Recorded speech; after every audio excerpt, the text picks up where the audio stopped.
Camera image there.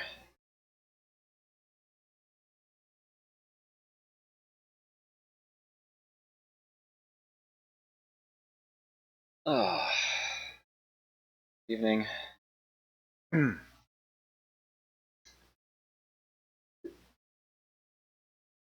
I'll start my usual spiel in just a moment. Intro just here.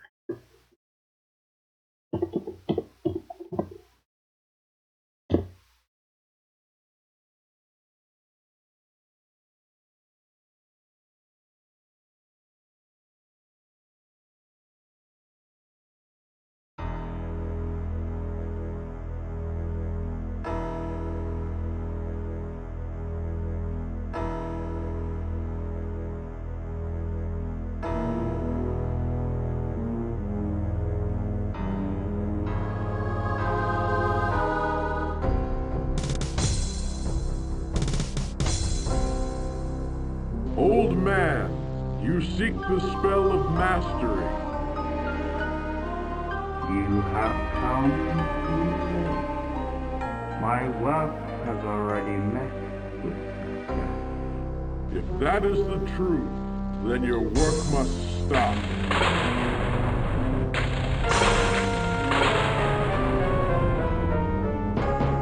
Move on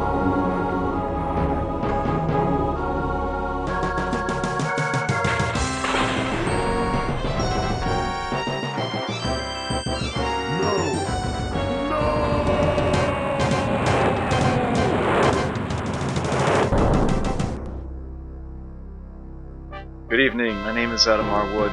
They call me the Zodmeister, and welcome to my first Warlord Wednesday. Due to popular demand, I have been sort of prompted to get playing this game again sooner than expected, and several other little tidbits, shall we say, and well, I decided that Tactician Tuesday can just stick to tactics, and I will spin strategy off to its own night. So yes, I'm now streaming 4 nights a week, and this is one of them. First thing on the Warlord Wednesday agenda, Master of Magic again. Had to happen. So, I'm basically going to run through this as if you haven't seen this game before or haven't seen me play it before. So I do apologize in advance if you actually did see my failed run of it on Tactician Tuesday. I apologize for multiple reasons, but hopefully this time around we will be successful, we will be victorious.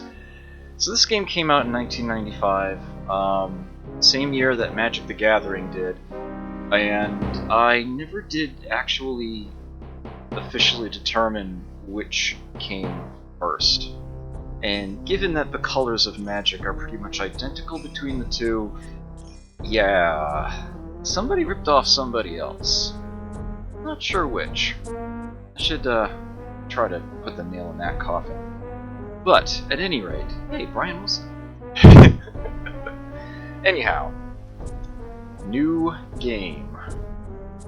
I suppose first, I'll go ahead and share this old tidbit again.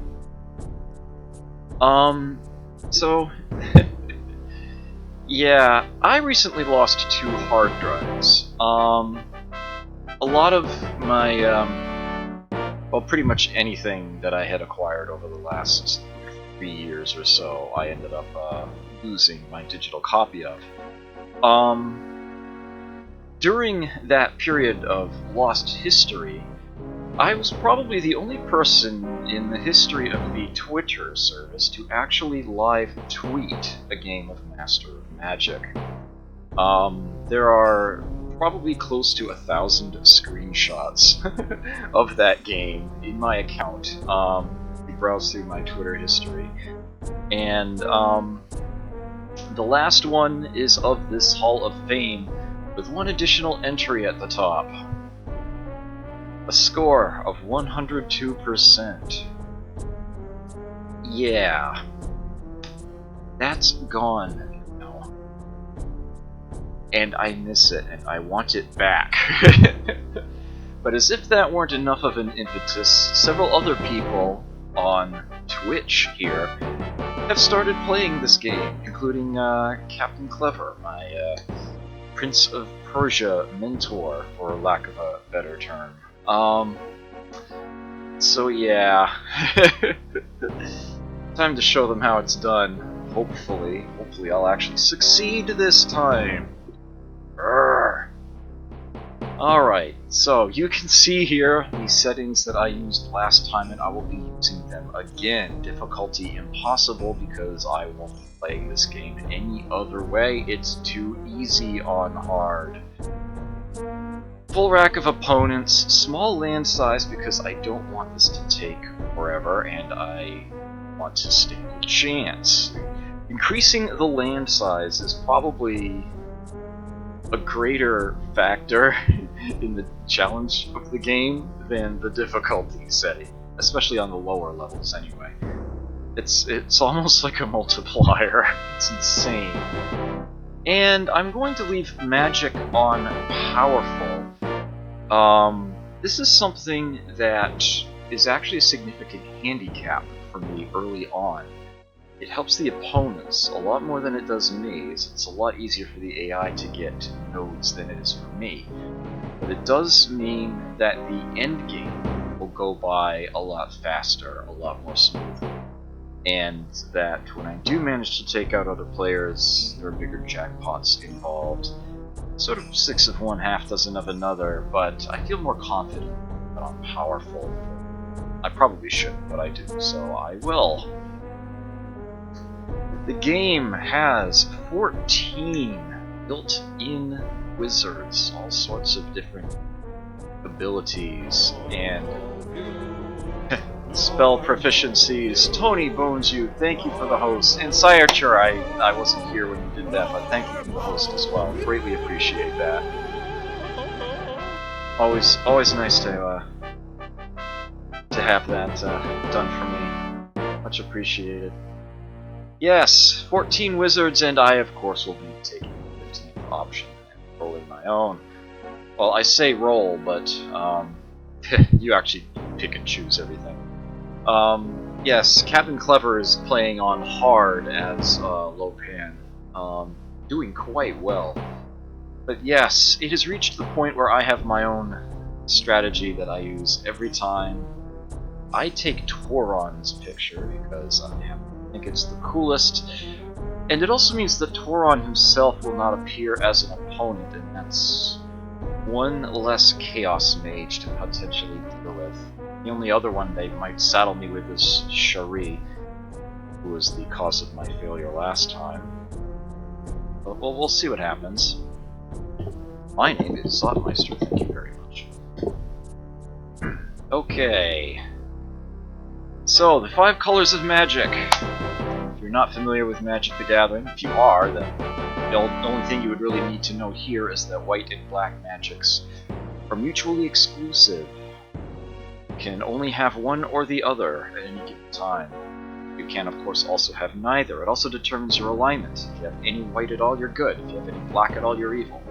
If you have neither, you're neutral, and nothing in the game will cause your alignment to change. It is possible to get more spellbooks later on in the game, but it'll only give you a white or a black if you already started the game with that color. It's just how it works. I will do the same thing every single time at this point. Shink, shink, shink. There it is. You get 11 picks, and that is all 11. 8 spellbooks are each one, and those 3 special abilities are 1 point apiece. So, life magic is things such as healing, unit enhancement, beneficial, fun, self-improvement sort of stuff. Nature magic tends to be sort of the more tricksy or force stuff. Things such as wild creatures, dealing with flying units, for example. That's going to be a huge part of why I'm taking nature. And sorcery is your meta magic, raw spells, dealing with the spells of the other wizards, that sort of thing. Death magic, you know, you've got your skeletons, undead resurrections, plagues, that sort of thing. Chaos tends to be things such as lightning bolts, corrupting the land, that kind of thing. So, to go over what these little jobbies up here are, although I suppose I could just right click and let you read a bit as I talk. In addition to the 5 colors of spells, there are also what are called arcane spells. Think colorless in Magic. Everybody gets to research the whole lot of those. There are spells such as seeing what the other wizards are doing, summoning heroes to your cause, and of course the Spell of Mastery. Casting that wins the game immediately, along with a sizable score bonus.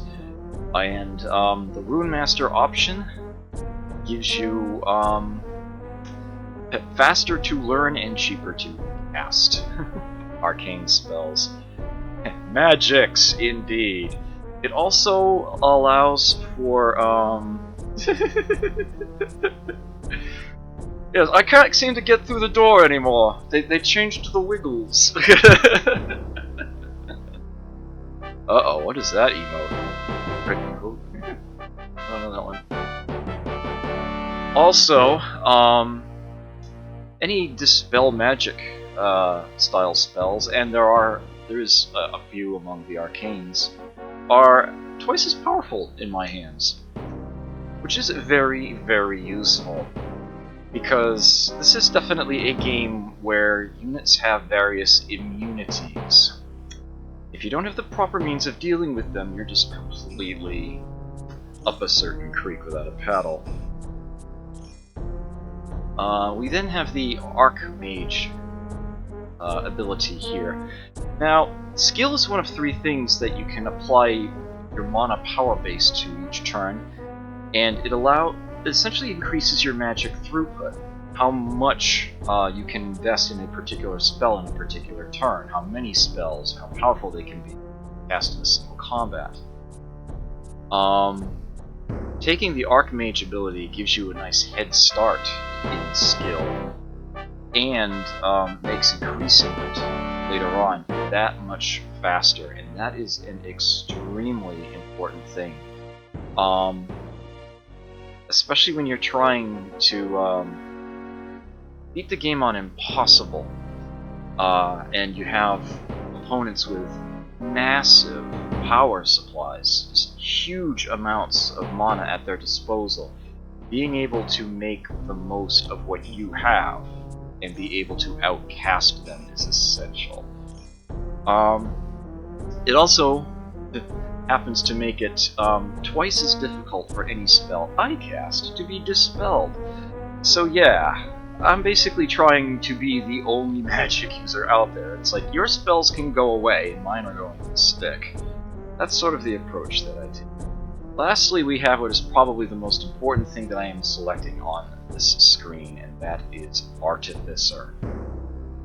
I begin the game with 2 arcane spells, Create Magic Item and its advanced form Create Artifact. Only difference between those two is that Create Artifact gives you more expensive options. Both allow you to create a magical artifact, something that you would equip a hero with, a weapon, armor, shield, that sort of deal. And this skill allows me to craft those at half price. I also mentioned that create magic item and create artifact spells. Yeah, I have to wear the cape. If I had one, I probably would.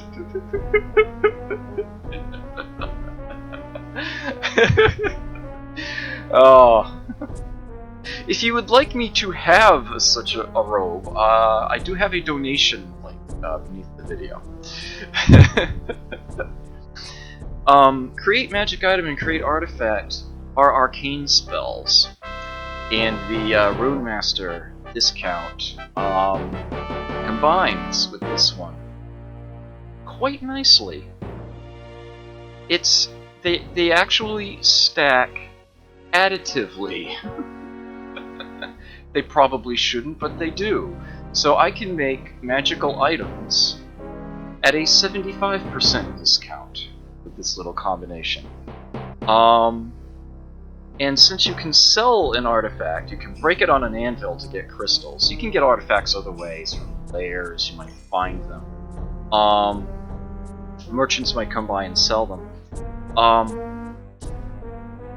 Since when you normally break an artifact, you get half its value in crystals, this means that I can actually produce my own artifacts and break them and turn a profit. This is a very, very key tactic. Very, very useful engine, shall we say, to try to endure the game on Impossible. Alright, this is always a tough thing to do, is to decide what spells I'm going to start the game with. This is the tough one. The other colors I usually know what I want. But this one is a very difficult choice for me. It's not going to be heroism, I know that much. Healing is a very, very useful thing to make sure that I get in any one particular run through the game. My strategy is going to be extremely hero-centric. As a result of that, being able to keep them alive is going to be key. Healing helps tremendously with that. But it is extremely difficult to pass up on Guardian Spirit. The simple fact, though, I hope that I get this every single time. And it is actually extremely tempting to start with this. Guardian Spirits themselves are very strong units that you can summon to the battlefield. Everybody gets access to Magic Spirits. That's an arcane spell. Magic Spirits are how you generate mana per turn on the various nodes that are located throughout the map. Those same nodes that are enhanced 50% by my choosing a powerful magic at the beginning there. Guardian Spirits can totally kick the butt of Magic Spirits, and not so much the other way around. If someone has already merged a spirit with a node, you basically need to throw your own spirits at it and hope that yours manages to unseat theirs in order to take the node for yourself. Guardian Spirits are pretty much trump cards in this battle. A Guardian Spirit will almost always unseat a Magic Spirit, and a Magic Spirit will... a Magic Spirit trying to take out a Guardian Spirit almost never happens. It might actually be literally impossible, but I'm pretty sure I've seen it happen like once or twice. I want to say the percentage chance of it working is like 2%, I think, rather than 50. It's ridiculous. But especially when it comes to surviving those early battles, I think I'm going to stick with healing for this one. When it comes to my choice of nature spell to start with, it's not even a debate. Web is one of the most useful spells in the game. Web doesn't really get cast targeting a unit, so to speak. Units that are normally magic immune, you can still put a web on them. You sort of cast web around them. It is a guaranteed successful spell, and it temporarily disables the units that you use it on in battle, and it permanently, well, at least until the end of that battle, prevents them from flying by any means. They lose the flying attribute if they have it, and they can't get it back. Flying units can often not be directly attacked, except through certain things like thrown or breath weapons or whatnot, or directly attacked through magic spells. Being able to ground a flying unit can make all the difference between winning and losing a battle. Of course, surviving it or dying. It's definitely one of those massive immunity classes, in a sense, that is completely and utterly disabled by this spell. It's fast and it's cheap and it works wonders. A red towel. I don't know if I have any red towels in the house. That's a good question. I might have a red bathrobe buried in the closet. I don't think that's going to look quite right, though. Alright, since I took 4 sorcery books, I do get to take 3 sorcery spells. And this is the setup that I usually take. Well, no, actually, let's do it this way. Guardian Wind renders the unit that I cast it on nearly immune to physical projectiles. It's like a resistance of +50. It's insane. So that's an entire class of unit I don't have to worry about. Phantom Warriors. I was reminded of just how good these are from watching Captain Clever play. Because Phantom Warriors are illusory, they ignore the armor ratings of their opponents. These are a cheap little summon, lots of little figures. They basically will typically only do 1 damage apiece and then die.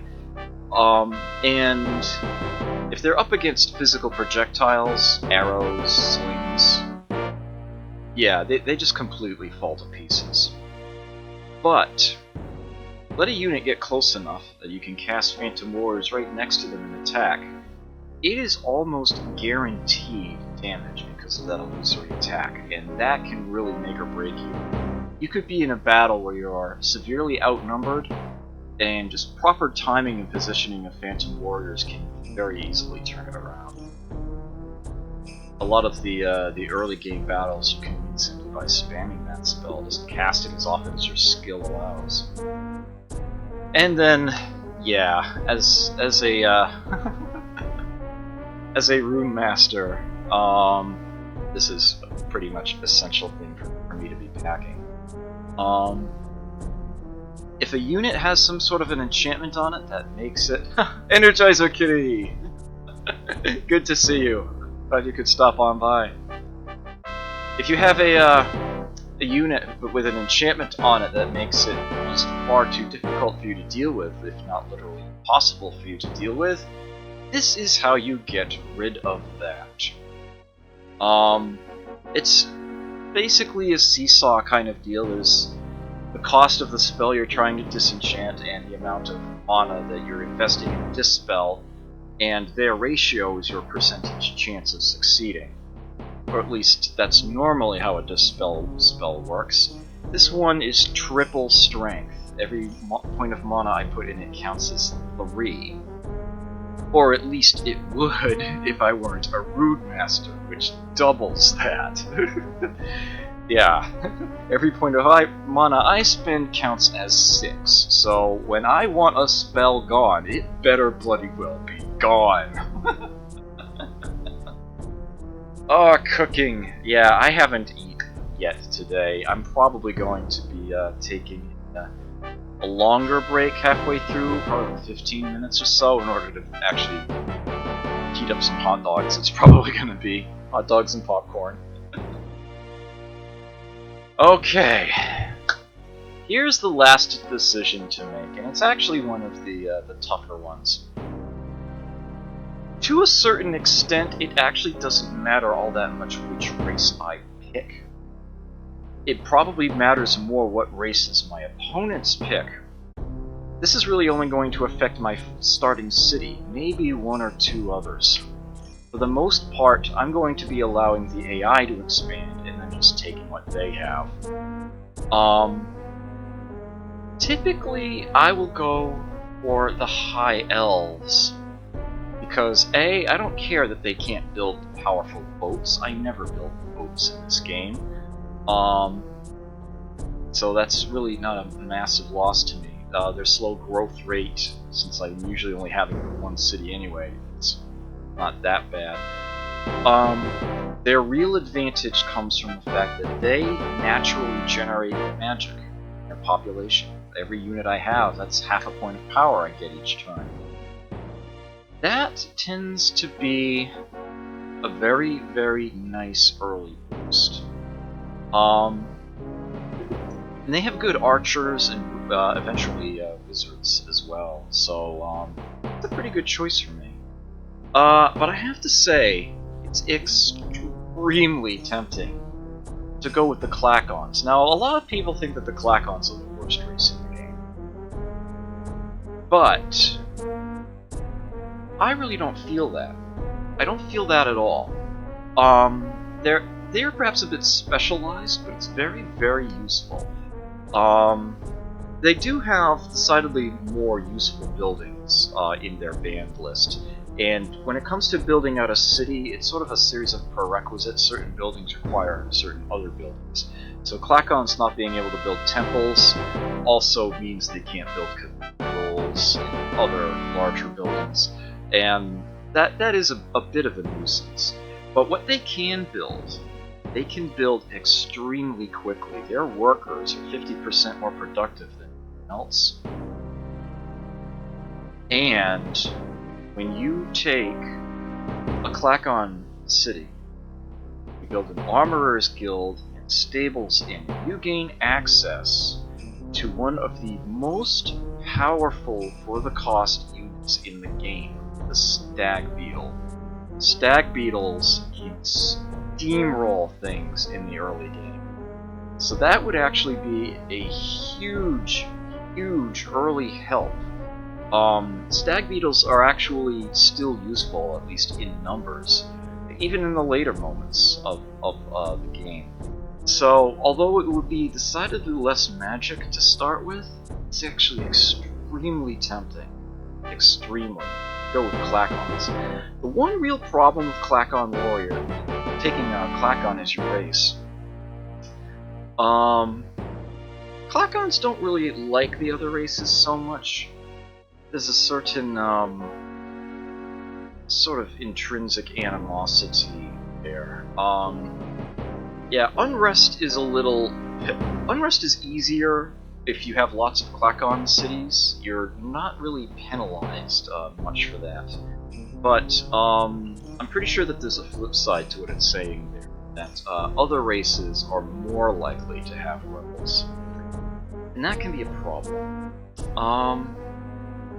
I don't know. Maybe I should just ask chat. Is there any particular race anyone out there would like to see me play? Oh dear. Well, welcome to the Energizer Kitty food channel. Sis Crusher, welcome. Yes, I know, right? That's kind of why I'm playing it. So many other people have been playing it, and it's like, I swear I was playing it first. It's like, I've got the proof out there. I swear it, I do. I'm just doing. I played it so horribly too, and others seem to be doing so well. Mind you, they're playing on easier difficulties. So.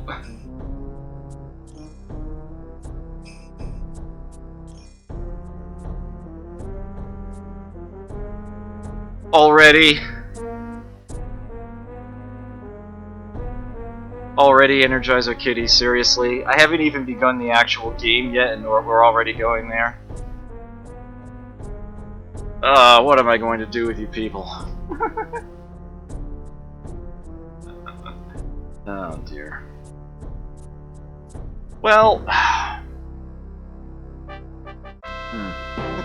You gotta love the orc race. No advantages or disadvantages whatsoever. They're completely generic. You'd think humans would be generic, but nope. They are not generic in this one. Alright, I'll just stick with the elves then. This is just a color selection. Makes no difference to anything else there.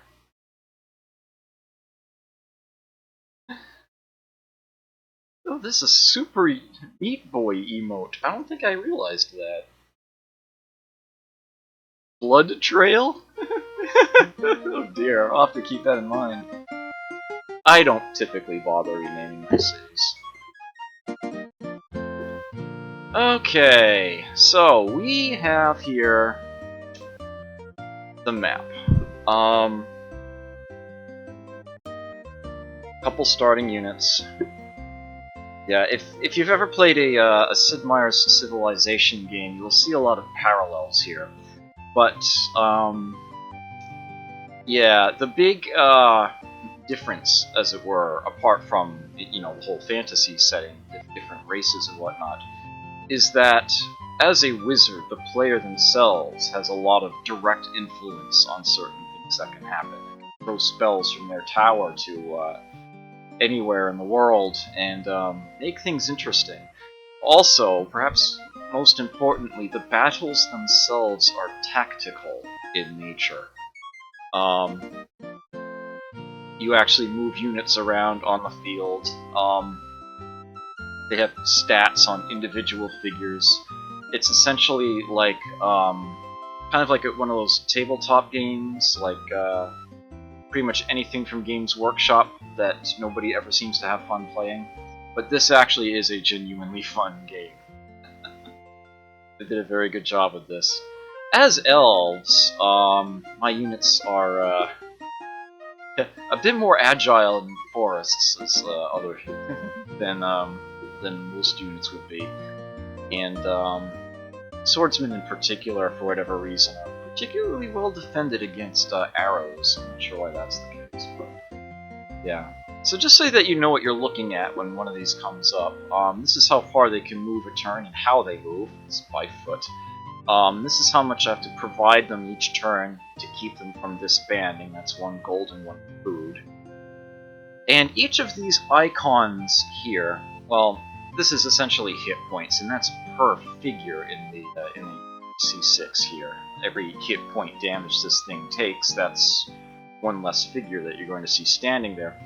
Each figure has essentially 3 rolls to try to hit a unit. I want to say it's a 30% chance for each icon that they can deal 1 point of damage. And when damage is coming your way, each armor icon that you have is a 30% chance. It's the same percentage chance of reducing that incoming damage by 1. When spells are incoming, when negative spells are incoming, then each of these is a chance to try to prevent it from hitting or reduce its damage. I think different spells have different resistance strengths that need to be successfully rolled. There's a lot going on behind the scenes, even more so than the game's developers probably realized. There are some fairly famous bugs in the game, glitches. Nothing too terrible. This is the most recent version, official version of the game, I should say, 1.31. But there are still a few ghosts in the machine. There's a famous sort of overflow bug that might show up later on. In a small world, it's not terribly likely, but on Impossible, anything can happen. If you ever see a gigantic flying trireme, then yeah, you'll want to save your game and then reload it, because that's a bug. There's also a hero, Sir Harold, that can get completely random special abilities, including some that were never actually fully implemented in the game. So yeah, there's some interesting little tidbits there. Perhaps the biggest one is that the equation for how friendly the other wizards are with you compared to how much military force you're showing in their territory is completely reversed. If you're leaving them alone, you've got nobody at their doorstep, they actually act as if you're right about to bash through their gates. And if you have them completely surrounded, you've got everybody just shamelessly tramping through their lands, they're like, oh yes, we're so peaceful together.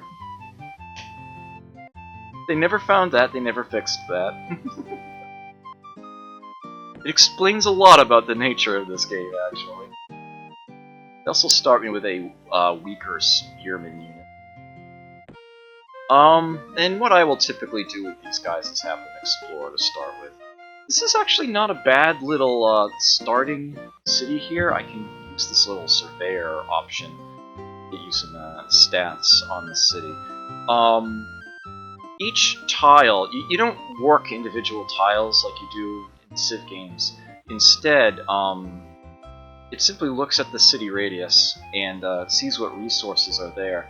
When it comes to food, you see it's just numbers. It basically determines the maximum amount of food that a city can potentially generate, which in turn determines its maximum population. But it doesn't determine the growth rate.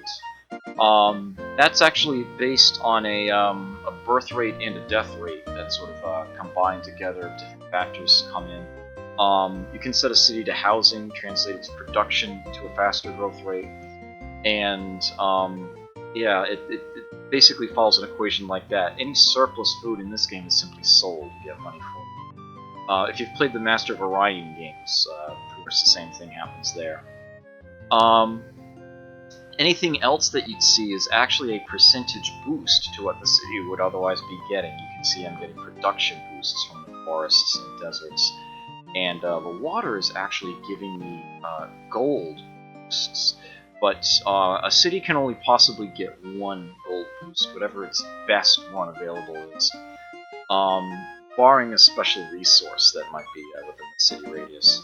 So I'm getting plus 10 gold here due to the location. But all the production bonuses add up, plus 15% there. Actually looking inside the city, so here's my population. These two guys are sort of positioned off to the side because they need to be farmers in order for the populace itself to be fed. I can click here to switch the others between farmers and workers. I will require 2 surplus food in order to keep this fed. I'm also getting production, gold, tax income. I'm paying 2 in maintenance for buildings that they started me with. Smithy, Builders Hall, Barracks here. This is my profit. This is my power base. My fortress here is generating 8, 1 for each spellbook that I chose when I created my wizard, and the townsfolk are giving me 1/2 each, so I'm getting 2 more. By default, the city's just going to try to get its own growth rate up faster, but I have a better idea. I'll have them build a granary, which provides food and extra growth rate of itself, and allows for an even better building that's much the same. So that is how I will get things started there. And I will move these 2 off in different directions. Do a tiny bit of exploring early on. So here's the gold I have in supply. This is how many mana crystals I have in supply.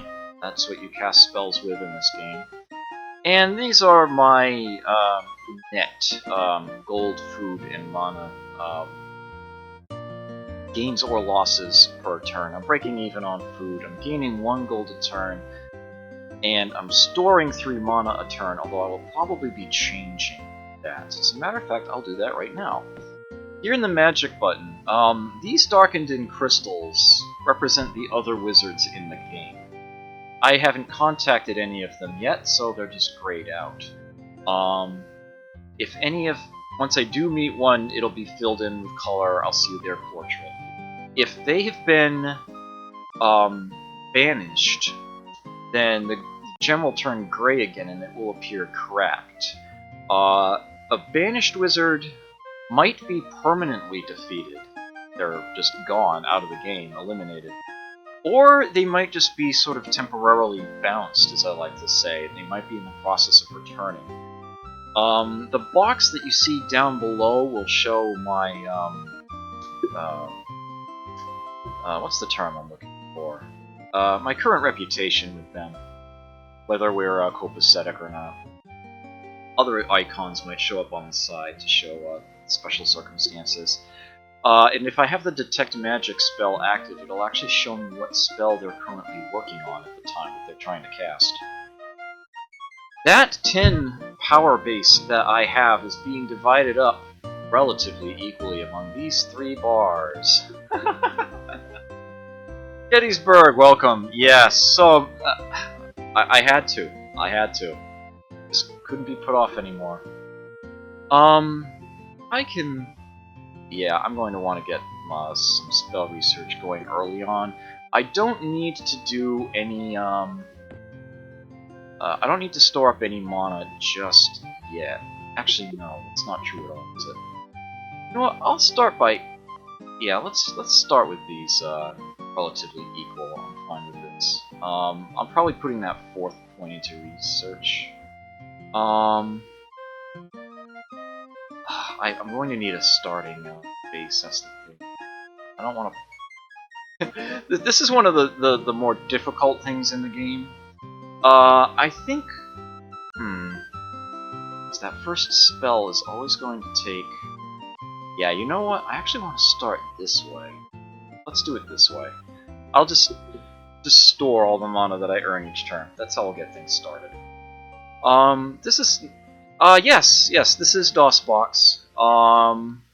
It's actually an older version of DOSBox, 0.65. I've never cared for the newer ones. The splash, they just never seemed to work right for me. The splash screen's all funky and whatnot. And I've gotten everything running the way I like on this one, so yeah, I stuck with it. For those who are curious, I'm not playing this on like Steam or anything. Yeah, I had this showing on camera when I started. This is the version I'm playing actually, off of the actual CD. One of them. This was from like a Microprose collection. Came with Master of Orion, 2 XCOM games, I think it was. Down here we have an alchemy button. I can change gold into crystals, or vice versa, at a 2-to-1 ratio. Do I know the name of this song?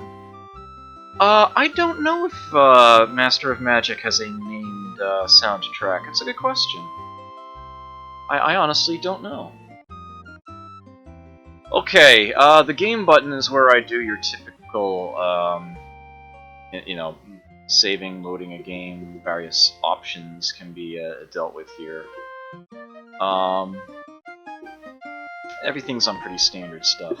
The spells button is where I have access to fucking with the game.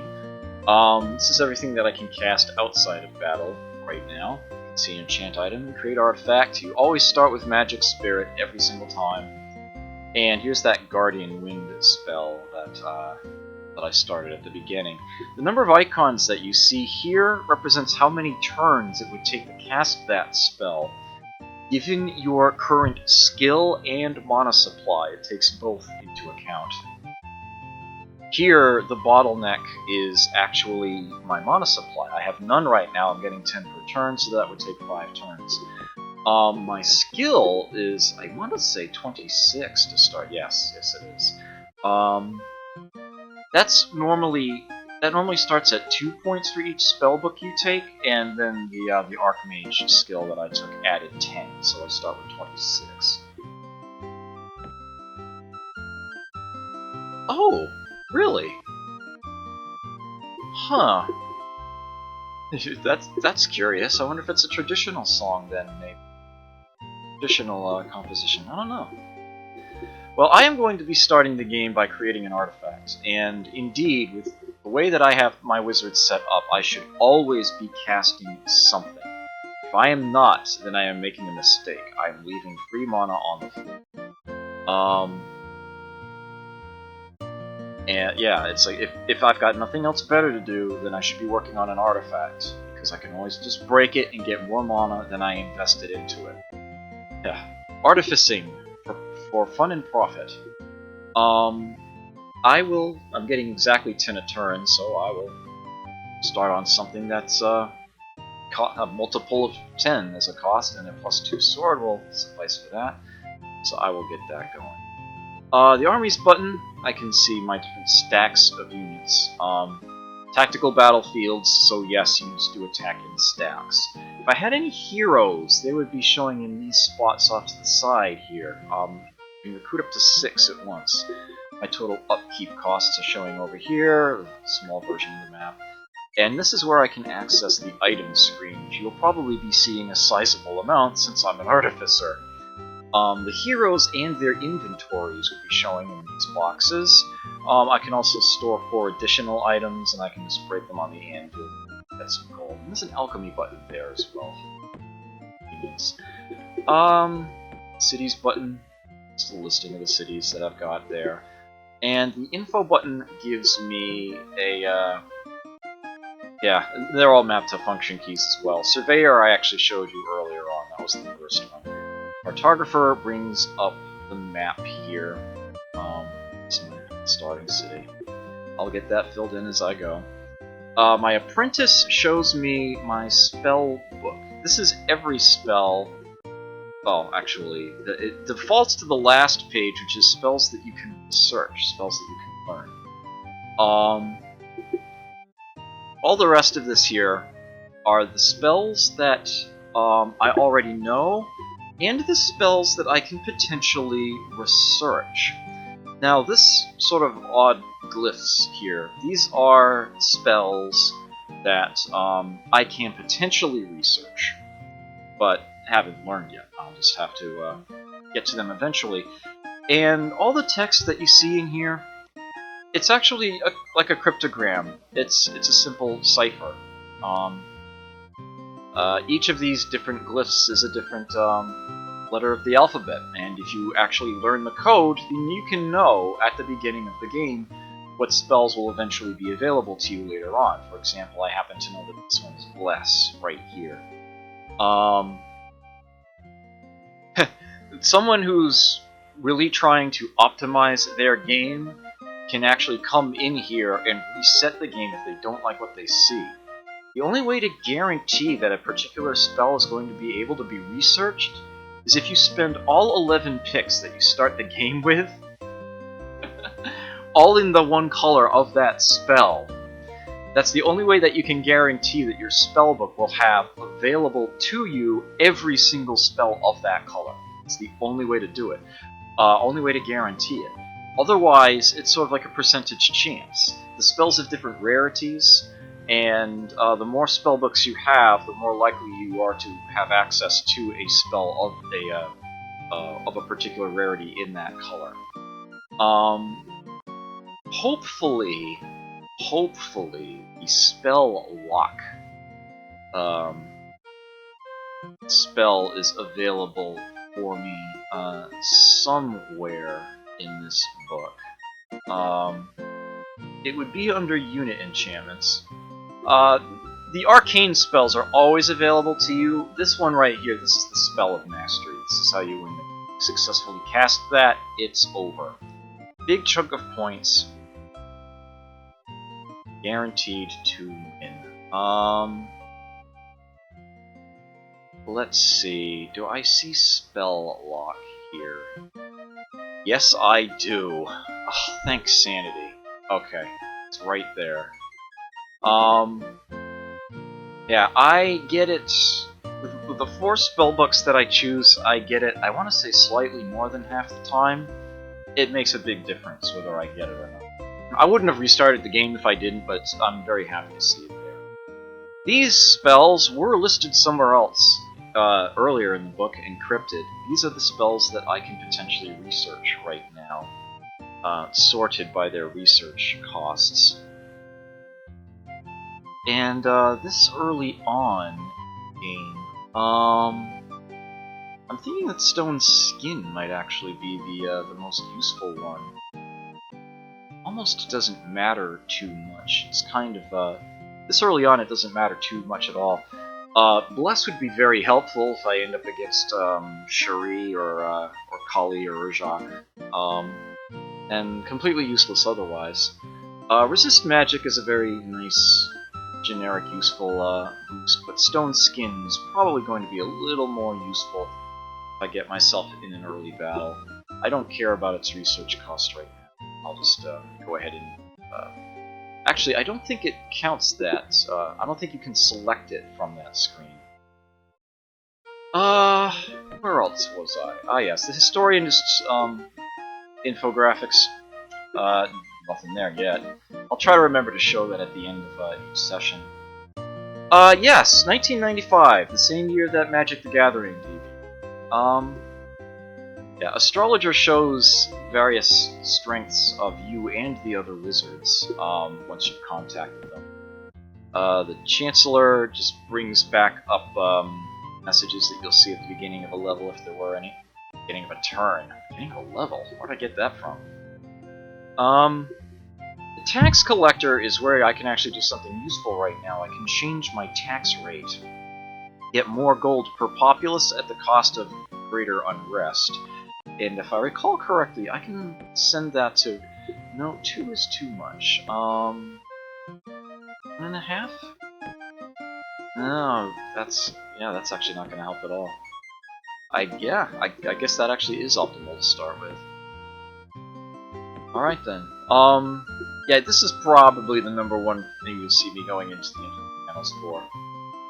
Now, the Grand Vizier is letting a stupid AI handle what your city's built, and you will never see me use that. That's just a horrible, horrible thing. And the mirror is essentially my own stats, as it were. Shows basically what I started the game with at the moment. It is possible, if I'm sufficiently lucky, to get more spellbooks later on. Yes, Grand Vizier Jafar. Jafar is actually one of the wizards that you can choose to play as. He has 10 sorcery books plus the sorcery mastery skill. He's actually playable. I may run across him as an enemy. It's entirely possible. That'd be funny, huh? And then we have in my stats list here, my special abilities, as it were, and I might actually get more of those as well. You can find retorts if you are lucky. Just get extra abilities out of the blue. So I may actually end up with more than 11 picks worth later on, and I can guarantee you, since I played on impossible difficulty, that the other wizards will already have more than that. I think there's a bit of randomness to it, but on average I think they start with 15 picks worth. So yeah, it's definitely going to be an uphill climb. And once again, I am not going to tell you what that plane button does yet, because I'm saving that. It's a very nice surprise if you don't know what it is. I'm going to save that. It'd be a spoiler if I were to reveal that to you now. Oh dear. I'll look at that later. I'll look at that later. Is this the, is that a link to something that plays that music? I'll check that out in the future. By which I mean probably in like an hour and a half from now. I'll look at that when I start my break. Okay. Actually, you know what? Let me copy that link location so I don't use it, and I'll check that later. Okay, as long as my computer doesn't crash. Okay, so nothing else left to do here, but click the old next turn button, and it is now prompting me to actually choose something to research, and I choose Stone Skin. I'm investing nothing in research right now, so it's not going to come running in anytime soon. But I will be fixing that shortly. It's most important for me to get my my mana generating engine up first. And once I get that process started, then I can start investing in research and skill a bit more. Oh, interesting. So, oh well, okay. that was a short exploration. Ooh, okay. So we've got some special things on the map here. This is a special resource, iron ore. I build a city with that within its radius. Units will be cheaper to build there. Their costs will be reduced. That's good stuff. But more importantly, what we have here is a node, specifically a sorcery node. I did talk about this a little earlier, but didn't go into a whole lot of detail. If I were to move a unit there, I would be getting a scout report telling me of what kind of enemies are in there. And since I know it's a sorcery node, it's going to be mostly phantom creatures, maybe an air elemental if I'm unlucky. Ideally I would want to send archers in there.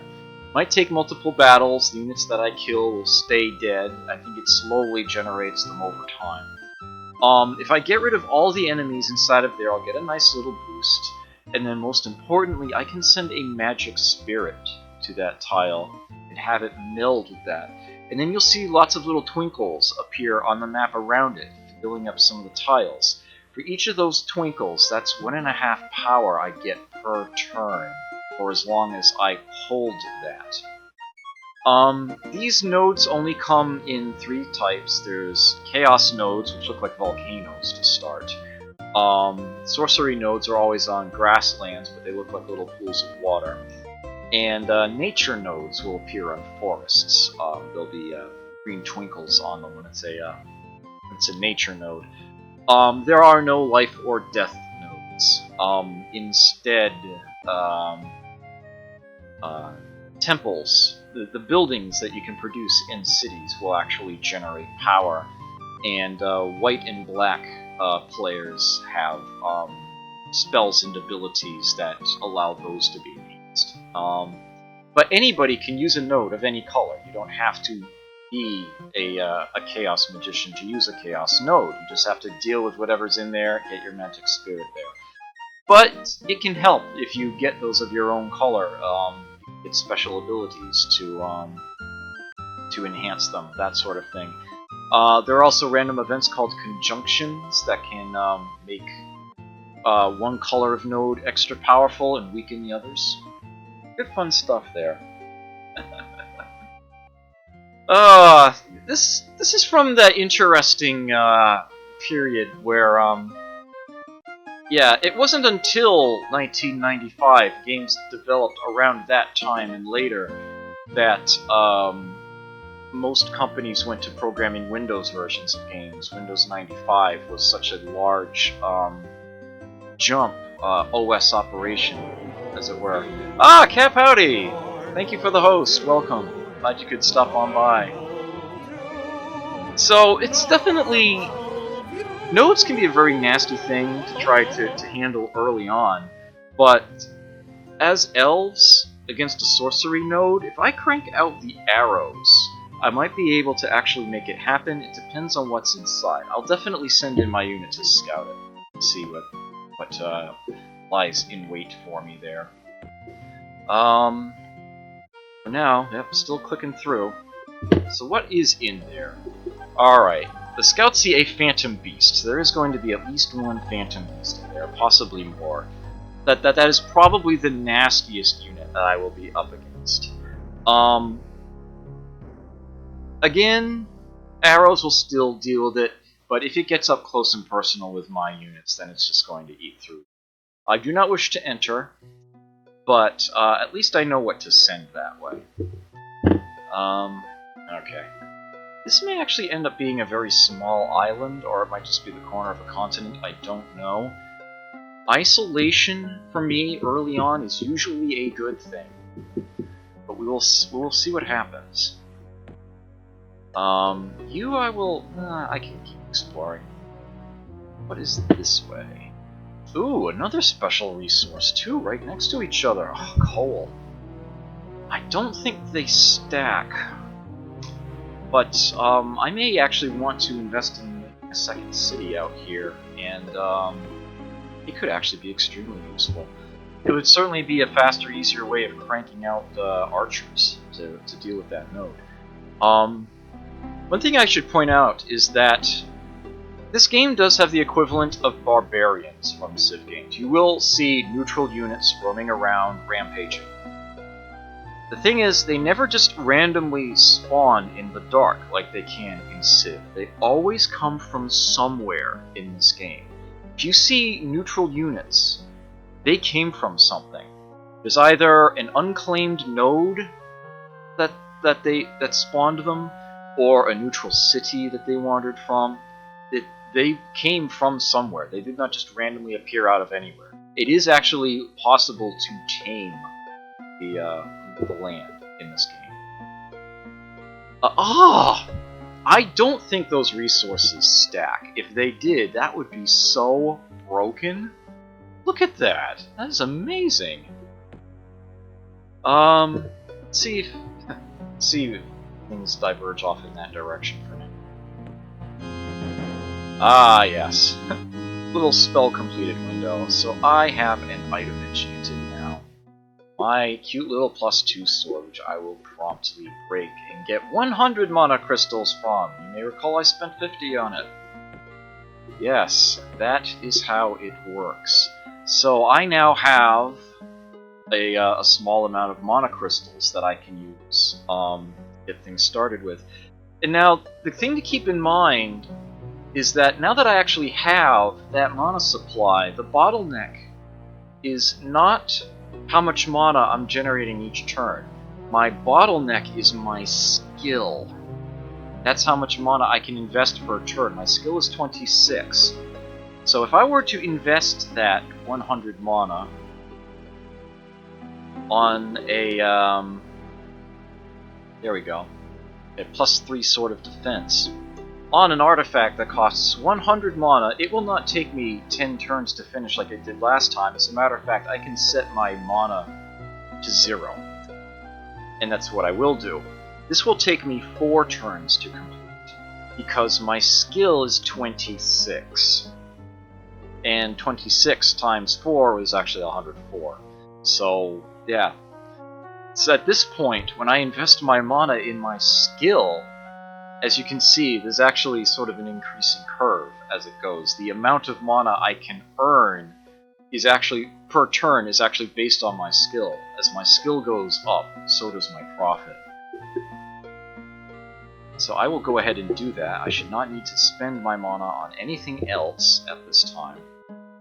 And I will now stop investing in that, and instead start investing in research and skill advancement.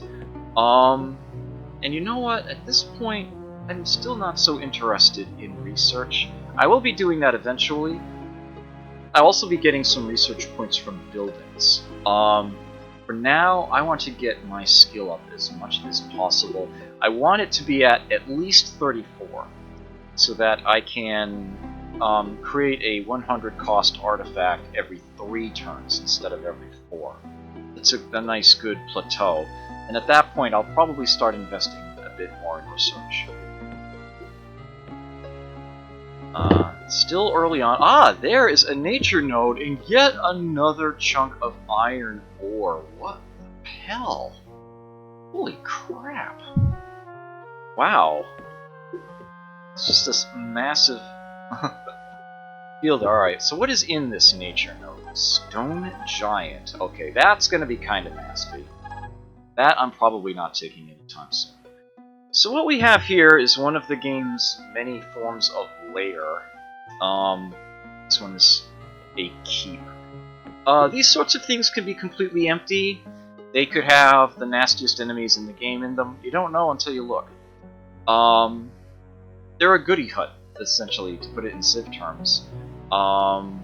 Defeat what's there, and it vanishes from the map, and you get a nice bonus. If it's empty, then I get something for free.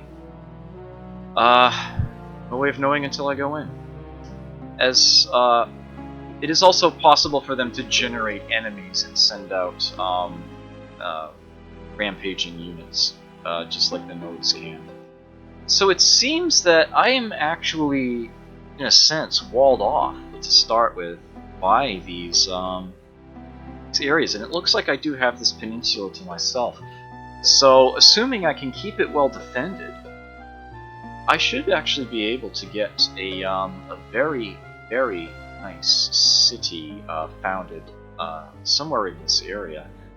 That would be cranking out units like nobody's business. I don't know if these bonuses stack or not, but coal alone is fantastic. So, yeah, that's gonna be beautiful there.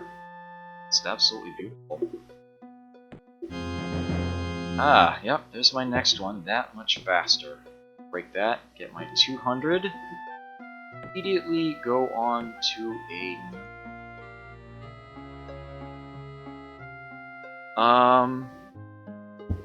So let's, what is in there? Warbears! That's actually not so bad. Huh. And I wonder how many they are. I do have Phantom Warriors. They alone might be able to get things started. Let me actually take a peek in there and see how bad this is. Okay, 3 sets of bears and 1 set of sprites. Alright, so this is what the battles look like. Got ourselves a tactical field here. Here's my unit. It's already lost 1 figure. Here are the enemies. You can see their stats, and I can right-click on them to get the full page. They can fly 2 tiles each turn. They have limited ammo. Yeah, they have a ranged attack, and that little fireball deal tells me it's a magic attack. The bears are actually a lot sturdier than I remembered them being. So this is actually not going to work so well. I will attempt to lead. I may or may not lose the unit in the process. Yeah, I did. That's okay. I don't mind that. As a matter of fact, it means I... Oh, actually do need that bit of... Oh well. Yeah, 1 surplus food a turn. I think that works out to half a gold per turn, and I don't remember how that gets rounded. It's no big deal. It does mean that my city is now completely undefended, and it's bad. As much as I would like to explore a little bit more that way, I am going to now send this guy home. Let's see. Yeah, I'm fine with this.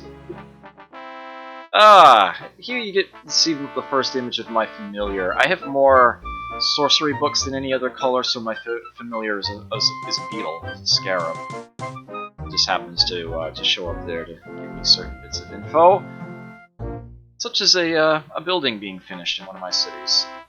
So I now have a granary here. I now have extra food, which means I can get an extra worker going here without starving out. And yeah, money is going to be a problem, so it's tempting to build a marketplace next. But what I need right now more than anything else is more units. And the first step to that process is going to be building a sawmill. Boost my... as long as you've got at least 1 forest tile in a city radius, you can build a sawmill, and it gives you a 25% production boost. And more importantly, as elves, it allows me to build longbowmen, which is exactly what I'm going to need for that sorcery node. So I will take the time invested in building this sawmill here, and hopefully I won't get too many rampagers this early on. But what I do have is a healthy supply of mana built up, so if I have to spam some Phantom Warriors, I can do that. What is my current skill? It's at 29. Yeah, I get to grow that pretty quickly, thankfully. Alright. Yeah, the production does start a little slow, but, well, that's kind of why I'm building a sawmill, that'll help. Just building up that mana supply, this is, looking really nice, actually. I can probably do something slightly more expensive here.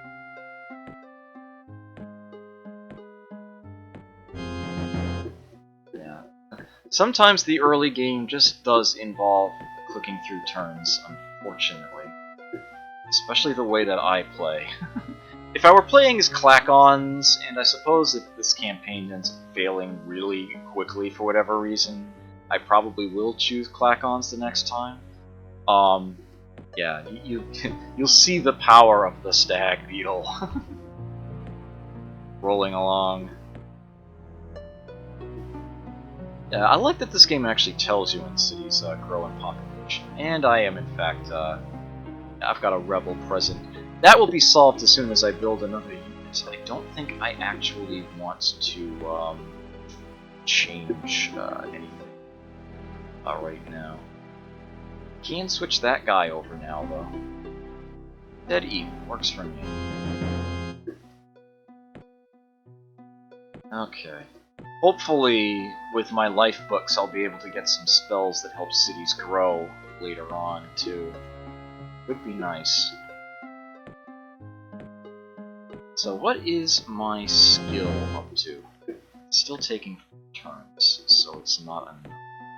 I guess it just became 34. Nice. Right, so with that in mind, I want to start getting some research in. I don't want to abandon skill, though. Half and half works, I guess. If I go to the apprentice, you can see now. It will eventually come. It will take some time. It will eventually come, but I will get better at that. Okay, so the sawmill has now been completed. I can build a long-ranged attacker. A little expensive on the upkeep, but they're effective. Yeah, I am now losing money each turn. I can fix that by raising my tax rate. I already have unrest as it is, so yeah, I figured that it isn't going to be enough of a change. And once that longbowman unit is squared away, wait a minute, ugh, crap! I wasn't casting anything. That was a mistake. I just left mana on the table, like a good 6 turns worth. Oh, the city grew again. It's gonna need food again. That's alright, because I've got longbowmen coming anyway. And they need to eat too! Yeah, I've gotten I'm proficient at my menuing. Okay, so there's my longbowman unit, and I'm just going to have them patrol for now. Yep, there goes the rebel. And my tax rate is still higher, and I'm going to leave it that way. Try to get just a small amount of gold built up. Doubt I can get away with this, though. Extra gold, but yeah, I gotta... Yeah, I want to keep my production up, so I will not. Yeah, 8 turns for the longbowman. Once I get another longbowman unit, I can build settlers and try to get another city active. This is looking like a battle. This is looking like a map where I can get a second one started that way.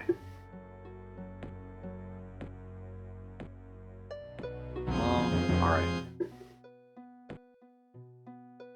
Yeah, it would be nice to get my power base up. It actually is going ups with my population growing. As a matter of fact, okay, it added the odd point into skill, and that's actually what I wanted.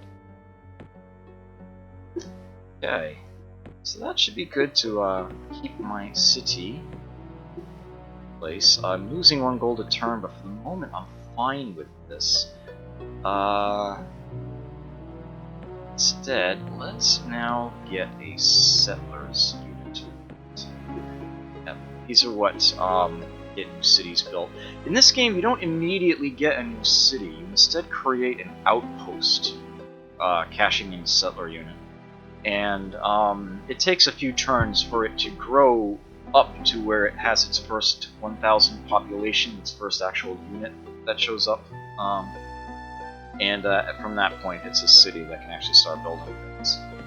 Kind of obnoxious, really, as if it weren't hard enough in these games to get a new city going. This one kind of takes the hardline approach to it. And I have just been introduced Not directly, indirectly. Ah, Kitch22, welcome. Thank you for stopping by. I deeply appreciate all the shoutouts that you've been giving to me on your stream. I've noticed that, and I've deeply appreciated that. Kitch22, he is a fantastic stream to watch, by the way. I highly recommend him. He is an Australian who lives in Japan, and that alone should tell you a good amount about how awesome what he does is. And yeah, it's just so entertaining. You just hit 2,000 followers just the other day. I was actually watching when that happened. Very well done. Congratulations at that. You know, I never actually played the Ultima Underworld games, and I never played the Heroes of Might and Magic games. And it seems like those seem to get mentioned a lot when I play Master of Magic. It's funny that. Mate Son. I like that. I bet he likes that too. That and because he does live in Japan, he streams at odd hours, which means I actually get to watch him because I'm up at odd hours. There's that too. Okay, I am not casting anything. Number one mistake you can make in this game when you are a Rune Master Artificer. So, on we go. Yes, yeah, what is his catchphrase there? Hashtag love your body. I should look at the Ultima Underworld games at some point. I don't know if I have them or not. I bought that Ultima collection on CD a while back. I don't know if they included the Underworld games in that or not. I'll have to double check. I think it might just be the mainline Ultima games in Akalabeth. I'll have to check on that. Let's see. I can probably increase the cost of what I'm making a little. Yeah, 2-hit is extremely expensive for a very good reason. Remember how I said each of those icons is about a 30% chance? Yeah, pluses 2-hit increase that by 10% linearly. Each icon becomes 40 or 50. Yeah, so they stack multiplicatively with spells that add to attack or defense, which add more icons. Yeah, big stuff. But their costs don't stack multiplicatively. Big stuff. Big stuff there. What have we got going on in here? Right. It's still gonna be a little while, unfortunately. And hopefully they don't get raided. And Horus has cast Just Cause as well. Wow. Alright, this is my research finishing. You can see my scarab again down at the bottom there. I don't know what that skull is doing on the shelf. So I now have stone skin. And, Holy Weapon has taken its place. Yeah, +1 to hit there. Yeah, actually I'll go for that one next. Unit enchantments are going to be extremely important for me for my my hero strategy. Sorry, but my voice is a little off today for some reason. I don't know why. Apologize for that. I do have a beverage here. I should probably have some more of that. Actually, you know what? Give me about 60 seconds here. I will be right back. I normally just pop the camera away, but I need to fix my my secret BRB message anyway. So.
Yeah.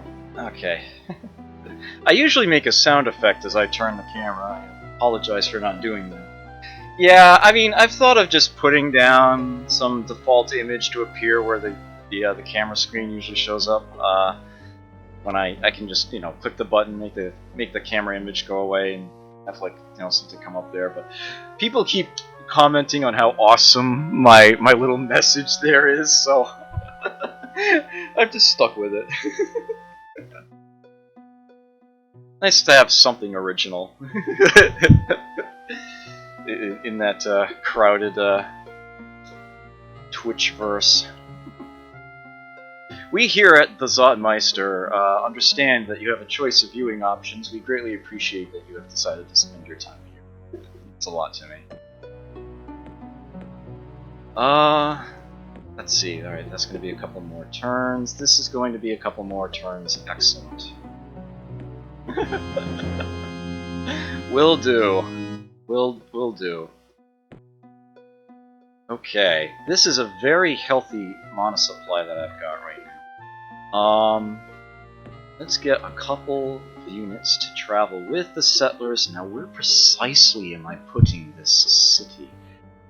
Putting it actually adjacent to any of these is dangerous, because then my city can be raided literally without warning. Units could spawn directly on top of the city tile and attack immediately. I would prefer to avoid that.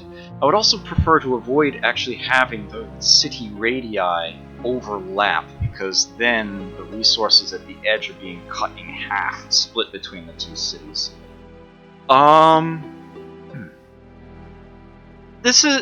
There are a number of different strategies and tactics that you can use to really make Impossible decidedly more palatable to play on. This is one that I found myself. There are lots of other people out there that, I mean, you look at various guides, and this sort of tactic is one of the things that you'll see there. But it is something that I did find myself, and it's something that I've gotten very used to. The main reason that I actually follow this strategy is that it allows my approach to the game to be very hero-centric, make it very character-oriented. And this makes it not only more enjoyable for me to play, but I also find that to be one of the most solid methods of making sizable progress in the game. It just works really, really well for me. And I don't know anyone else who is, one of the hardcore players at this game that follows the same strategy that I do. And I swear that mine is easier to use than theirs. It's weird. It's usually a lot of the strategies that you see in the various guides all say that your best bet is to put all of your spell picks at the beginning into a single color of magic, not take any special abilities, just do all one color, and take advantage of the special bonuses you get when you do that. I've tried the all-white strategy before. It's interesting to try to kill everything with Guardian Spirits. And I can see that there might be some potential there, but I just have such a greater success rate with this approach, and I just find it so much more fun. Yeah, this is the way that I go. Yes, Artifice. Grand stuff. Okay, so I want to put it somewhere on this line or above, but then we're looking at nasty stuff. Putting it adjacent to water would be good. You can use the Surveyor to give you advance notice of what the various resources are going to be looking like around a city. I'm thinking that this tile here has got to be the way to go, but I really don't like that it's adjacent to the nature node that's got stone giants in it. That's going to be a bad thing. But I figure it's what I've got to try. I have to. It's just It's just worth so much, potentially, that I feel I have to give it a shot. I'm hoping that before long, I get the offer to hire a hero. That's probably not going to happen until I get my hands on some gold. Mind you, at this point, I probably have enough mana stocked up that I can start just doing alchemy to send it back the other way to build up gold and hopefully draw some in. Later on, once I get involved into some battles, I can build up my fame, and that's going to make it a lot easier for me to get heroes to come along. Not to mention that it means that better ones will show up more likely, and fame itself is worth a lot of points for the score at the end of the game. And I will not be satisfied if my score is anything less than 100% at this point. I've only done it the one time, but I am certainly going to be trying it again. I do not need more settlers. I do not want more settlers. I want longbowmen. So that is what I will build there. And I am losing a sizable amount of gold per turn, but then again I am gaining a sizable amount of magic per turn.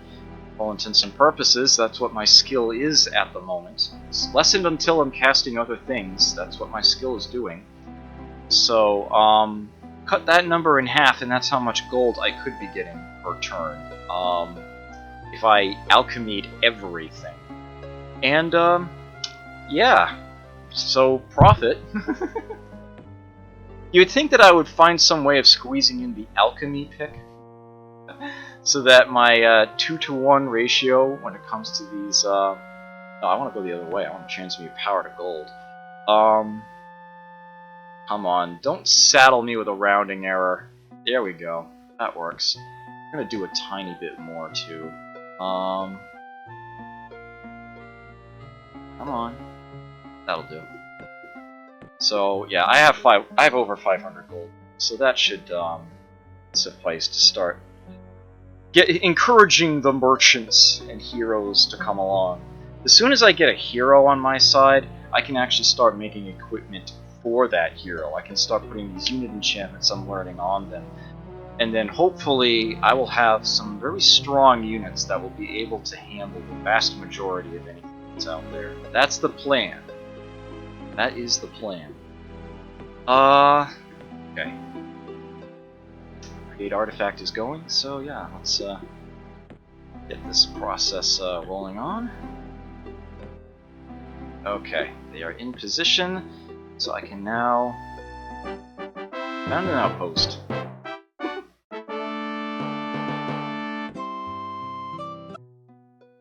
I will have those two patrol it. It doesn't generate anything for me yet, not until it grows out to there. It's just a mere outpost. It's just a strange mechanic in this game. I'm still spending 3 gold per turn, but I'm okay with this still. Okay.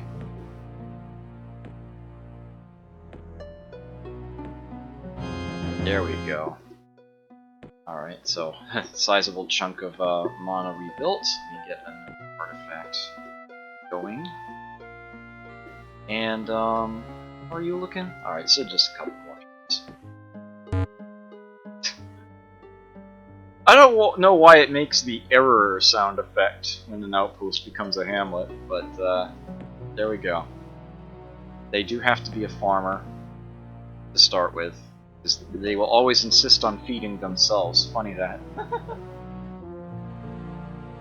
You know, I never played the King's Quest games. I might even have a couple of them, but I've never actually played them. Yes, the good old Sound Blaster soundtrack. You know, the funny thing is that Jagged Alliance, which I will be playing on Tactician Tuesday once I'm done with Fire Emblem, has an enhanced soundtrack for the Sound Blaster AWE32. I don't listen to that version of the soundtrack. I hate it compared to the old school 8-bit one.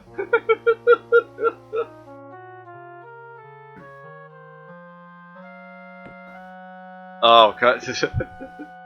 let's not have discussion of wares. Unless it is something officially released, then I'll be more than happy to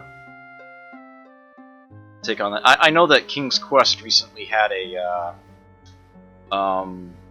new so the episodic release. I think it was I think it was a Kickstarter project. So it wouldn't surprise me if they made some of the older games freely available some way somehow. That seems to happen a lot.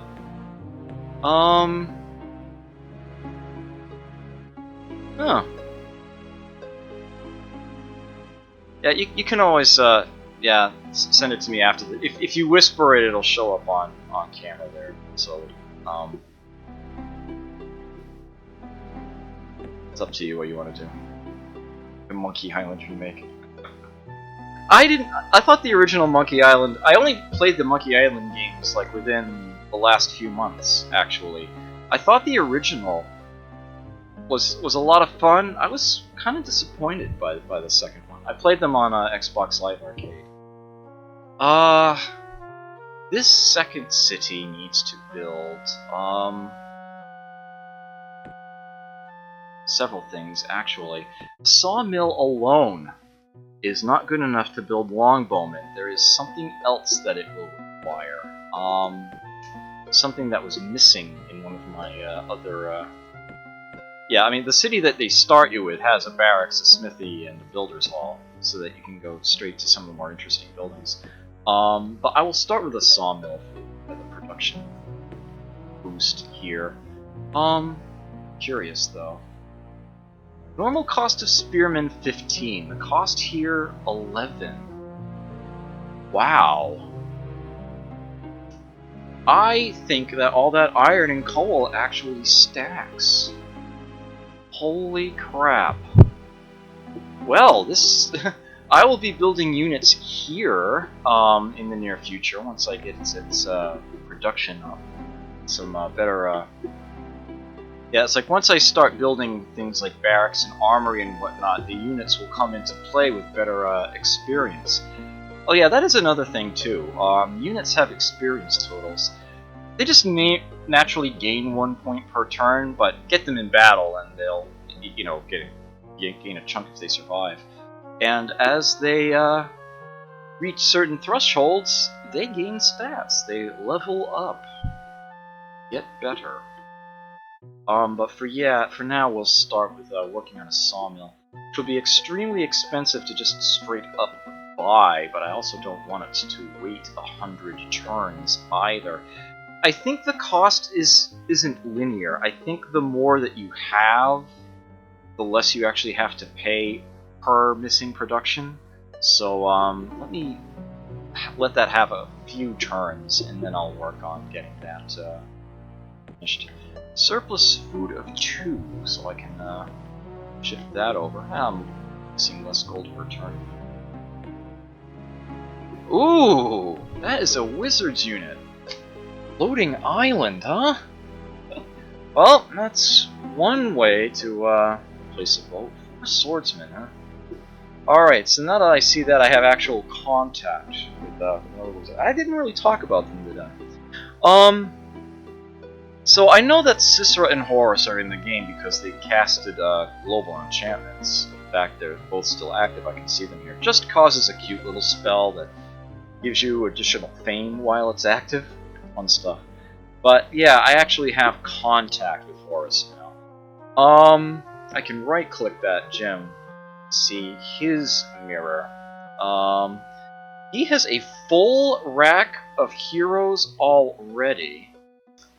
He's also sorcery in life, so similar to what I've got. Archmage, divine power gives him additional life. It gives him additional magic from temples and whatnot, so life boost, as it were. And Conjurer gives him the ability to summon creatures faster and cheaper. They're easier to keep around. Let's have a chat with him. We might actually be able to trade spells since we're in similar fields.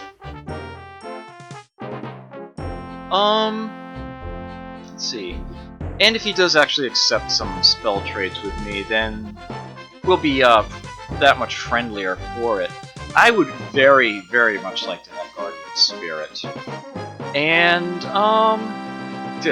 enchant item is like a perfectly free thing for me to hand out, so I will gladly do that. If he even had something else listed on that second page, then he was willing to make that trade, and it did just happen. What else does he have listed there? I'll have Holy Armor myself soon, just cause kind of a... Yeah, I don't think I need any of those. I can propose a treaty, he may or may not accept it. A Wizard Pact is just, you don't mess with me, I don't mess with you, let's try to deal with other players for a while. Alliance is, somebody messes with you, I go mess with them.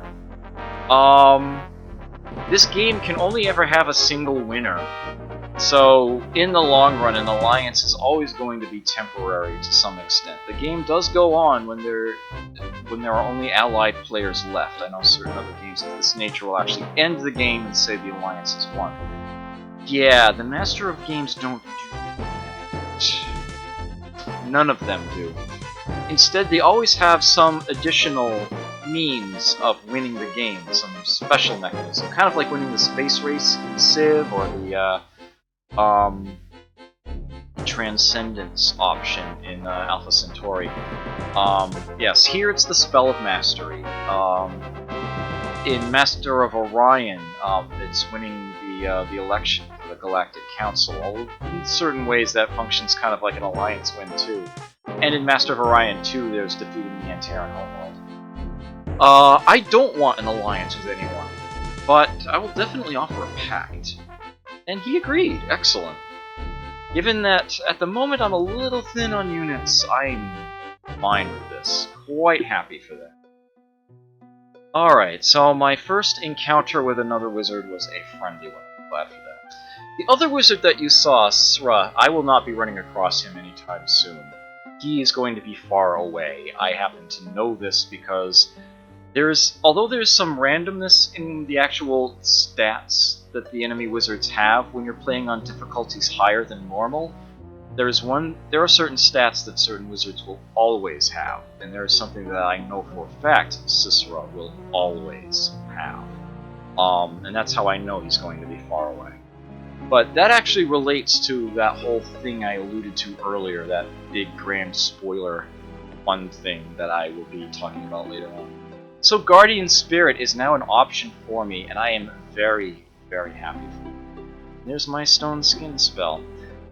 These unit spells, there's actually two different ways that you can cast them. They are a lot cheaper to cast in battle, and they will only last for the length of that battle. Casting them like this, here, overland, as it were, they are more expensive, and you have to pay upkeep on them, but they will always be present. They have an indefinite duration. They will last for as long as I pay the upkeep, and as long as the unit survives. Unless and until I turn it off, or an enemy dispels it, or the unit it's on dies. And I will usually be casting my spells this way. I'll be doing it overland. Because I tend to get units into a lot of trouble pretty quickly, especially when it comes to my heroes. And you don't have the time in a lot of battles to cast every spell individually on every unit. You just don't. So it's important to have them prepared for these things in advance. Ah, Jezendar, you did manage to make it. Glad to see you here. Glad you're able to stop on by.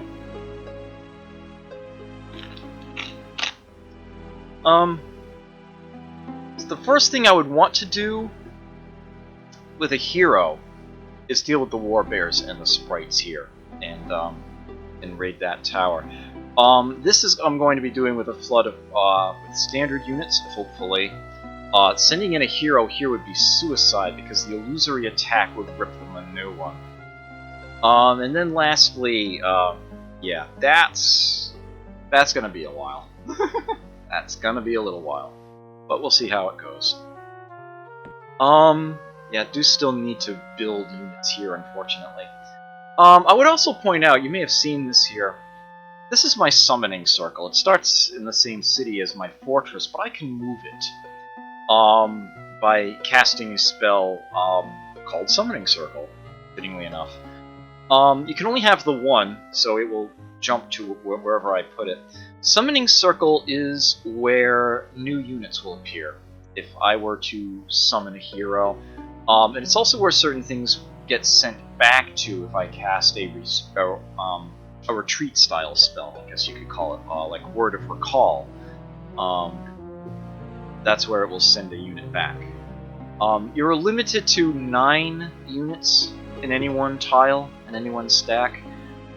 Anything that would put a 10th there will either displace itself or something else that was already in that tile to an adjacent space, if at all possible.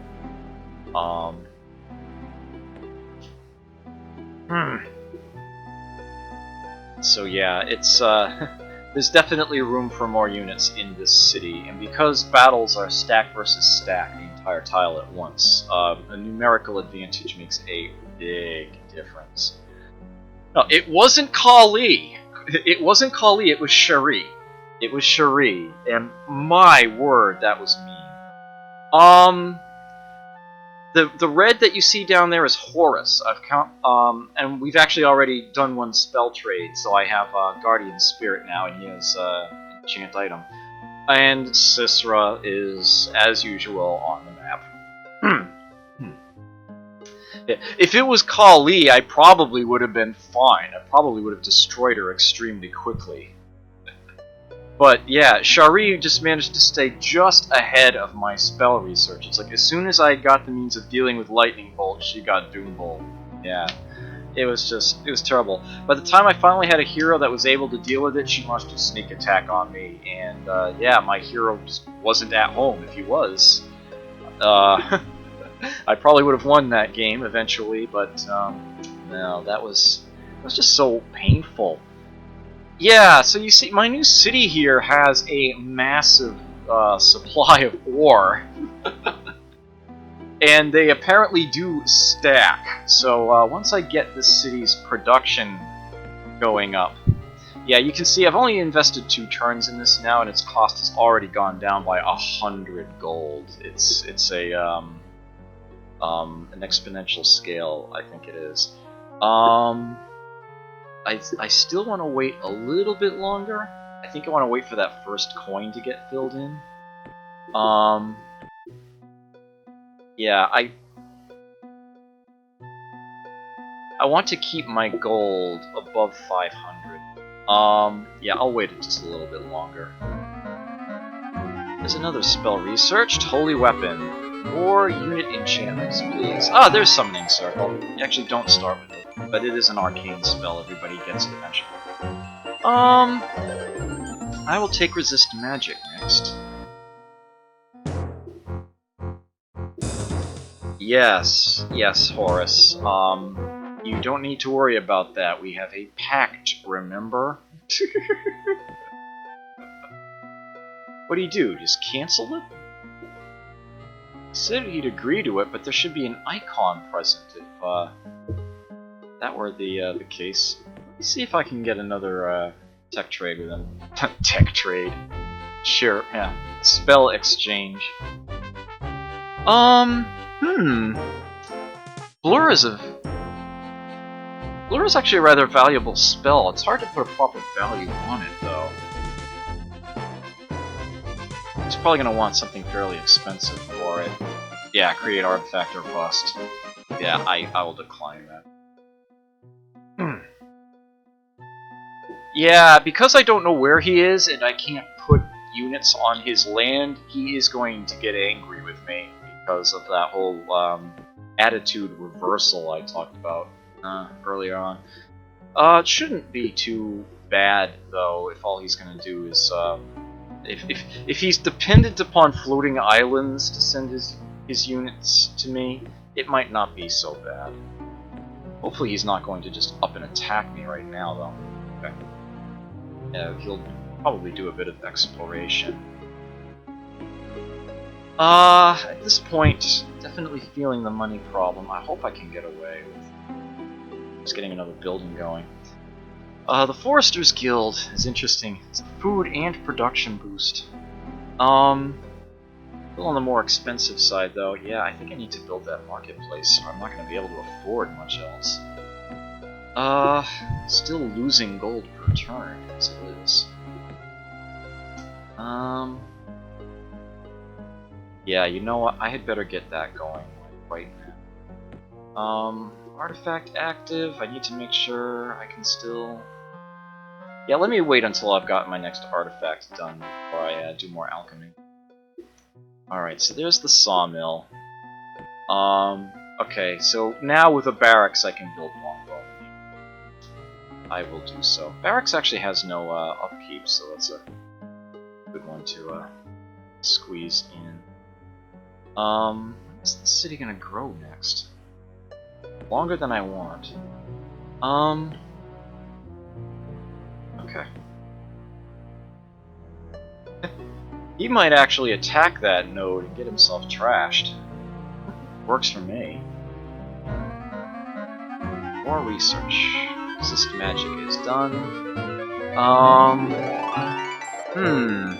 Giving me a lot of anti-dark spells here. Blessed Starfires, and I haven't run across any of them yet.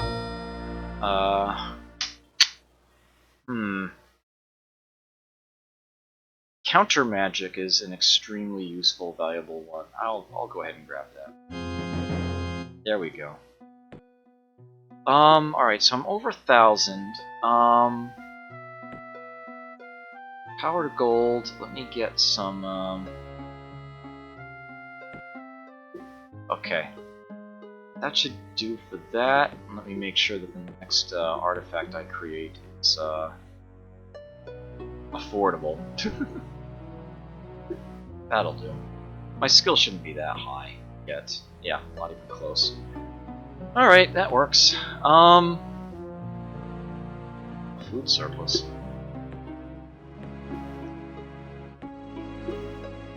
There we go. Ah, come on. I need a hero. Holding out for a hero till the end of the night. Huh, that might be enough units to actually beat those bears.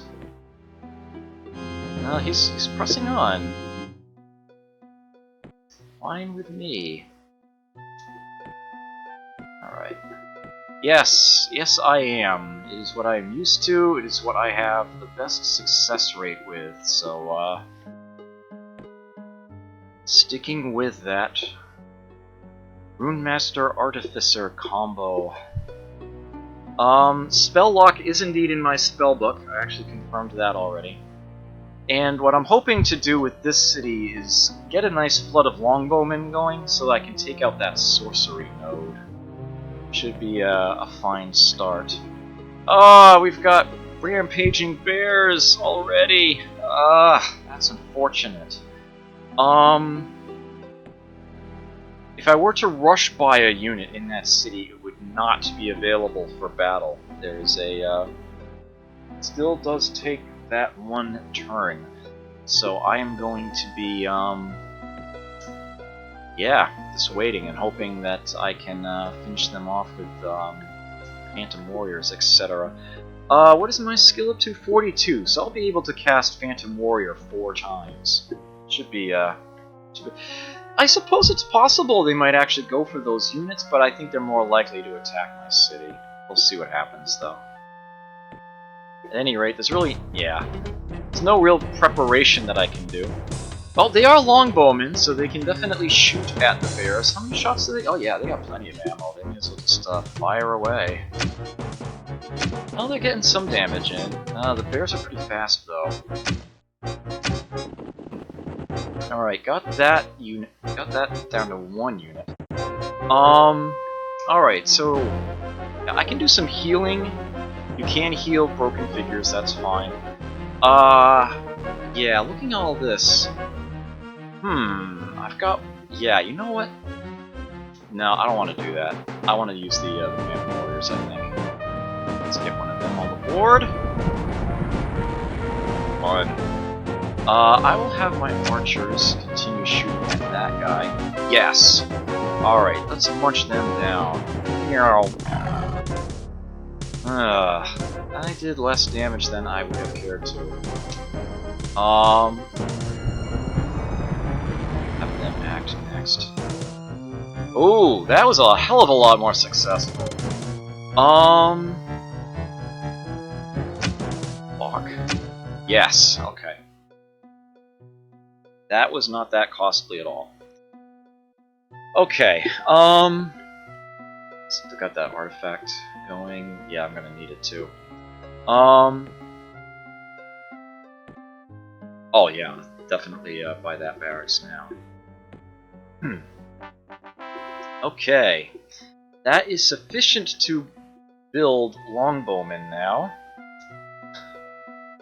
25% unit cost discount. I can't believe that there's this city with 4 of those resources all in its radius. It's ridiculous.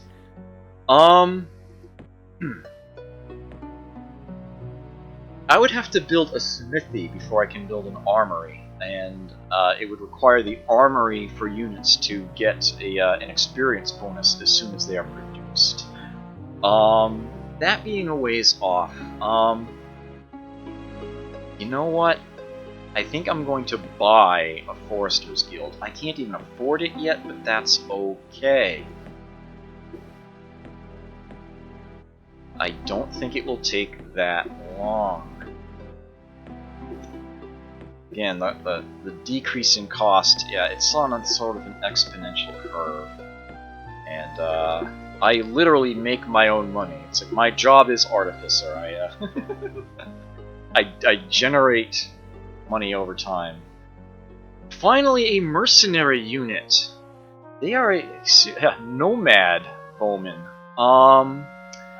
And they actually start as elite. Nice. I am in favor of this. I will gladly spend that 90 gold to get an extra unit right now. They appear in my capital, and for now I will leave them there. I've got got some unrest there as it is. Oh good, the marketplace will be done next turn.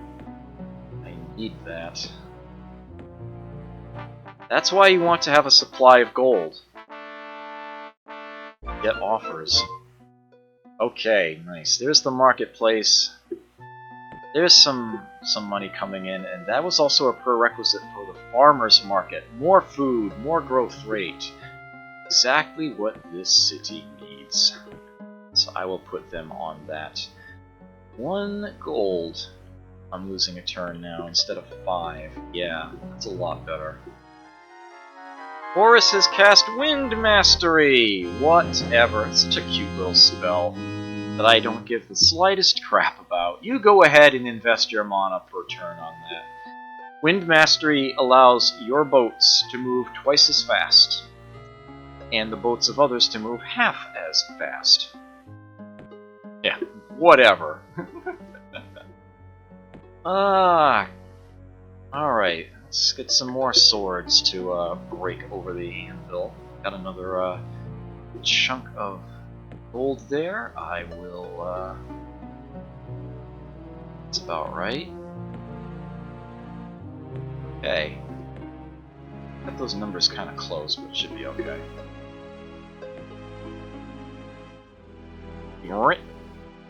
Ooh!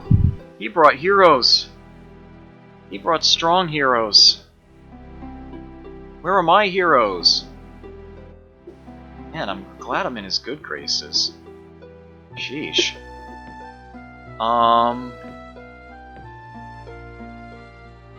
Why that yet? I can't. Oof, it's gonna cost an awful lot though. Let me wait just a few more turns. Finally a hero! Okay, this is what I was waiting for. And this is actually a pretty decent hero to get early on. Gunta the Barbarian.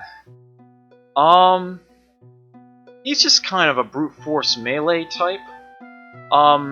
this skill here tells me that as he levels up, his melee strength will go up along with it. But this is actually what makes him particularly useful here. He has a thrown attack. Damage from thrown attacks is dealt before units actually enter melee, and it's possible to kill a unit before it even gets a chance to hit back. He also has a very strong amount of health, so this is actually a very, very good hero to have early on. And of course, being an artificer, I will be able to, as the saying goes, dress him to the nines. Yeah, he has a weapon slot. This icon actually allows him to equip a sword, mace, or axe, and I will be giving him an axe. And the reason why is because, as perhaps suggested by the icon for throne, if you give him an axe, it also increases the strength of his thrown weapon attack. That's a huge, huge thing. He's also capable of holding a bit of armor and any one miscellaneous item, and I can put some very nice effects on the miscellaneous items slot. So Gunter should be a very, very effective unit. Once I get him decked out, he will easily be able to handle that tower with the bears and sprites all by himself, probably without even taking a single scratch in the process. So yes, I will definitely hire Gunter. There he is, and as a matter of fact, while he's sitting in my capital, he's dealing with that unrest as well. So yeah, I'm actually gaining gold per turn now, which is despite the fact that I'm paying him per turn. So that's a good thing. Of course, I can't buy the Foresters Guild again, but that's all right. Just wait for this next. Yeah, that's why you want to hold on to the gold. That's why you want to have a nice supply of it. Need it for those sorts of things. Let me check Horse's mirror again. Yeah, he's got a lot of gold right now, but he's a little thin on the magic. Probably don't need to. Ooh, he lost 2 heroes recently. Oh dear, I wonder what happened. This is every hero that he has, by the way. That's public knowledge, essentially. He's even lost some fame. He must have just lost a really big battle. I kind of feel sorry for him, but it's also nice to know that he's dealing with something other than me right now. As it definitely, especially on Impossible, takes a little bit of build-up, with my strategy in particular. Research cost 104, 18 turns. Is 104 a multiple of 6? No, it isn't. So I'm going to have to check on that. I failed to notice when my power base crept up that went up to go with. Let me actually lower that down to 5. Put the extra point under skill. Get that to growing. Yeah, he probably attacked a node or a tower. It might have been another player, but I somehow doubt that for whatever reason. I don't really have anything to go on there. Just my raw instinct telling me that. Okay, this sort of accuracy gets broken.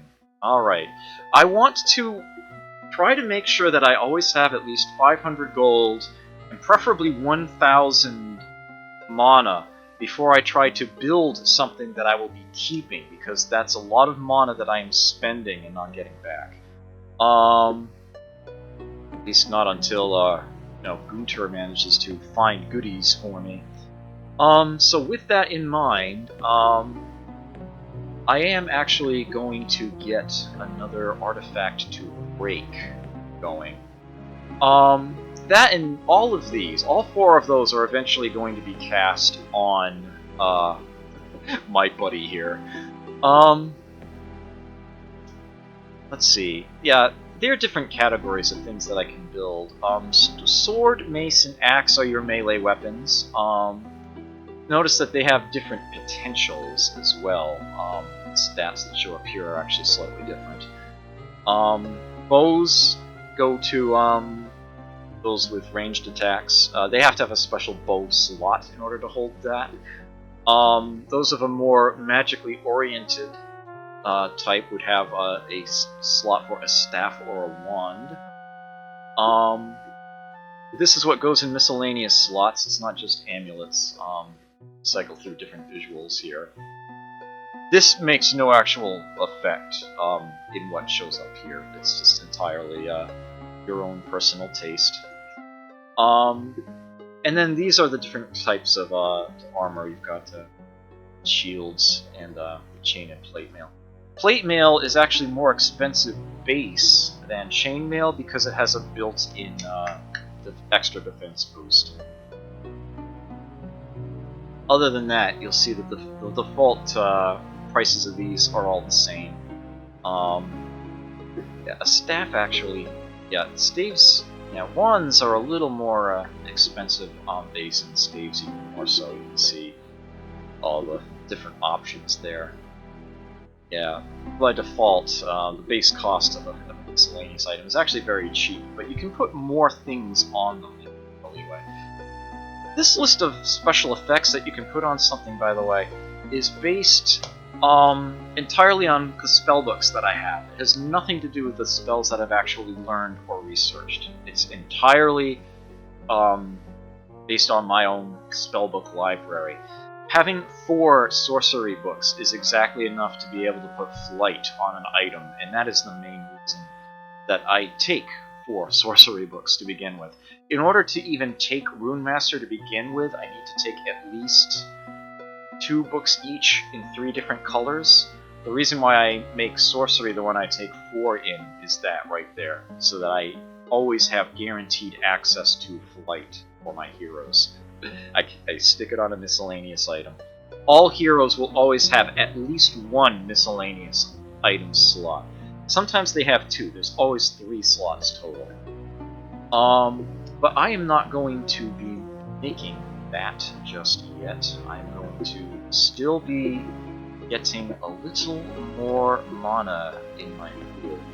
Now that I actually do have a hero, I don't need to keep a large supply of gold kicking around, but that's still a little expensive for that building, so I'm going to wait a few more turns.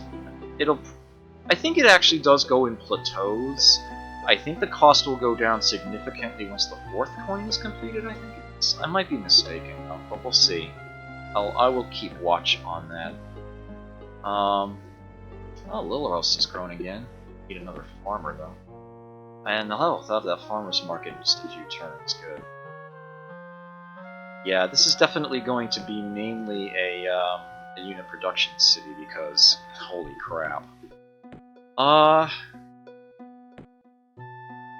Yeah, now I'm getting a nice gold supply coming in, and that farmer's market is done.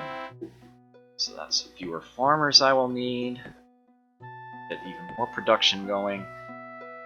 Yeah, I think I can squeeze in the Foresters Guild here. More food, more production, infrastructure. Infrastructure. Yeah, the price has gone down quite a bit. Oh, Arcus! Glad you could stop on by. Good to see you here.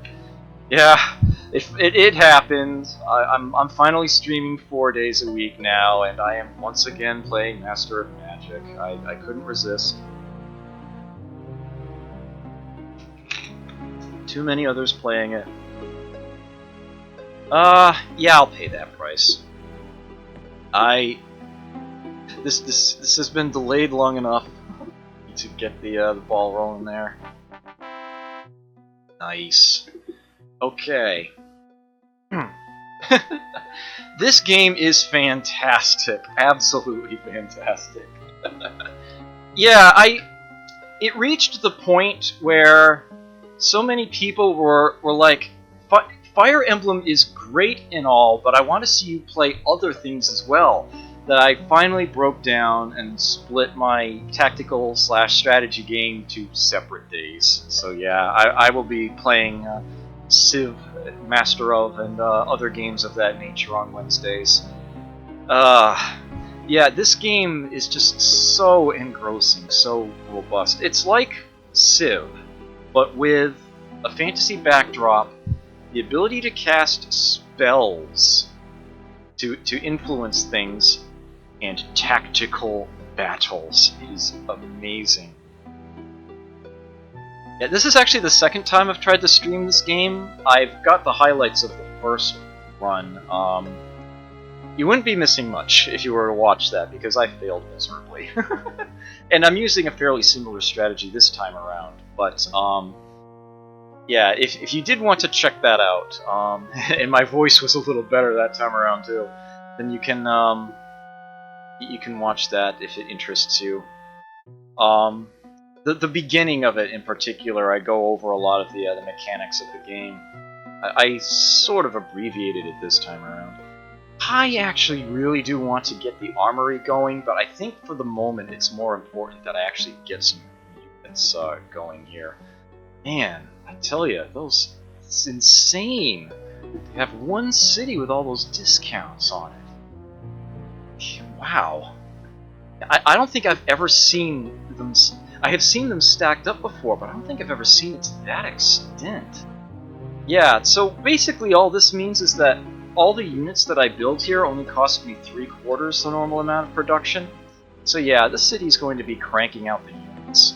Not usually something I bother with too much playing this game, especially as the elves. I don't usually bother cranking out standard units, but at that price, I'll definitely be doing that. Not to mention that I have a sorcery node to try to take over, and that means archers and lots of them. I want to break one more artifact. One more should do. I should just go to hit bonus. And, oh, they need that food. No. Yes, the number one mistake I could be making in this game is to not be casting something. As an Artificer Rune Master, you always want to at least be making an artifact if you're doing nothing else. Second biggest mistake I could be making is leaving a food surplus from turn to turn. It is always more efficient if you have my people do something else. If this is greater than 1, then I am doing something wrong. If it's less than 0, I'm doing something very wrong. Neither of those should be the case when I put the end turn. Yeah, Horus just wandering by. Alright, whatever it is that cost him those first 2 heroes, he's apparently investing 2 more heroes in. I kind of wish I could see what's going on over there. Oh well, guess I'll just have to wait. Okay, it's not quite so important for me to have a nice gold supply now that I actually do have a hero. More would still be nice, but I have something more important to do with my mana now. Another... Wind Mastery again. He must have cancelled it sooner. Oh, more bears. It's just one unit this... Oh.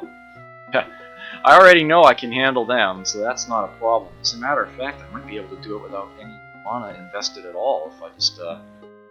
Oh, that's right. I won't get that longbowman if I rush by them in time for the battle. No big deal. I can probably just gun them down. No sweat at all. Yeah. No Phantom Warriors necessary. Good stuff.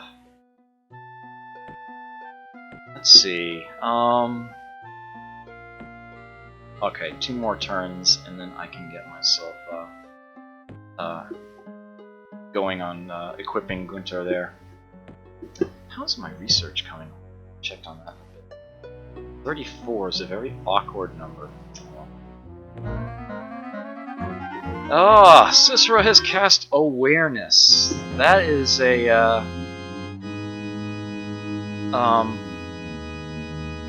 global spell. It's arcane. Anybody can research it and cast it. He now knows where every city on the map is. Every single city has been revealed to him. And he can keep it active in order to basically keep it updated. Usually you would be casting Awareness and then canceling it right away. Usually the one quick glance is all you need. Yes, this is indeed a turn-based game. I think some people have tried to patch multiplayer into it somewhere along the line, but yeah, in its original state, it's like the older Civ games. It's one player only. Yeah, it does all the math for things between turns. Let's see. Yes, If you try to create an item with no powers whatsoever, it'll ask if you just want to cancel. 1,317, yeah. That should be more than enough. Time to make something that I will be keeping. For Gunter, that means an axe to start with. +6 attack, +2 to hit, because those are the best I can possibly give him. Spell skill is useless to him. He is not a mage. I will give him... Actually, I can cast Resist Magic. I have that actual spell myself, so I will instead give him Resist Elements and Stoning on that axe. +6 axe of Stoning, that is how much it will cost. Looks like an RTS, huh? Well, when you're in a battle, you're on a battlefield, it actually looks like one of those Games Workshop tabletop games with all, you're actually moving around groups of figures and whatnot. But yeah, this is actually, it's entirely turn-based.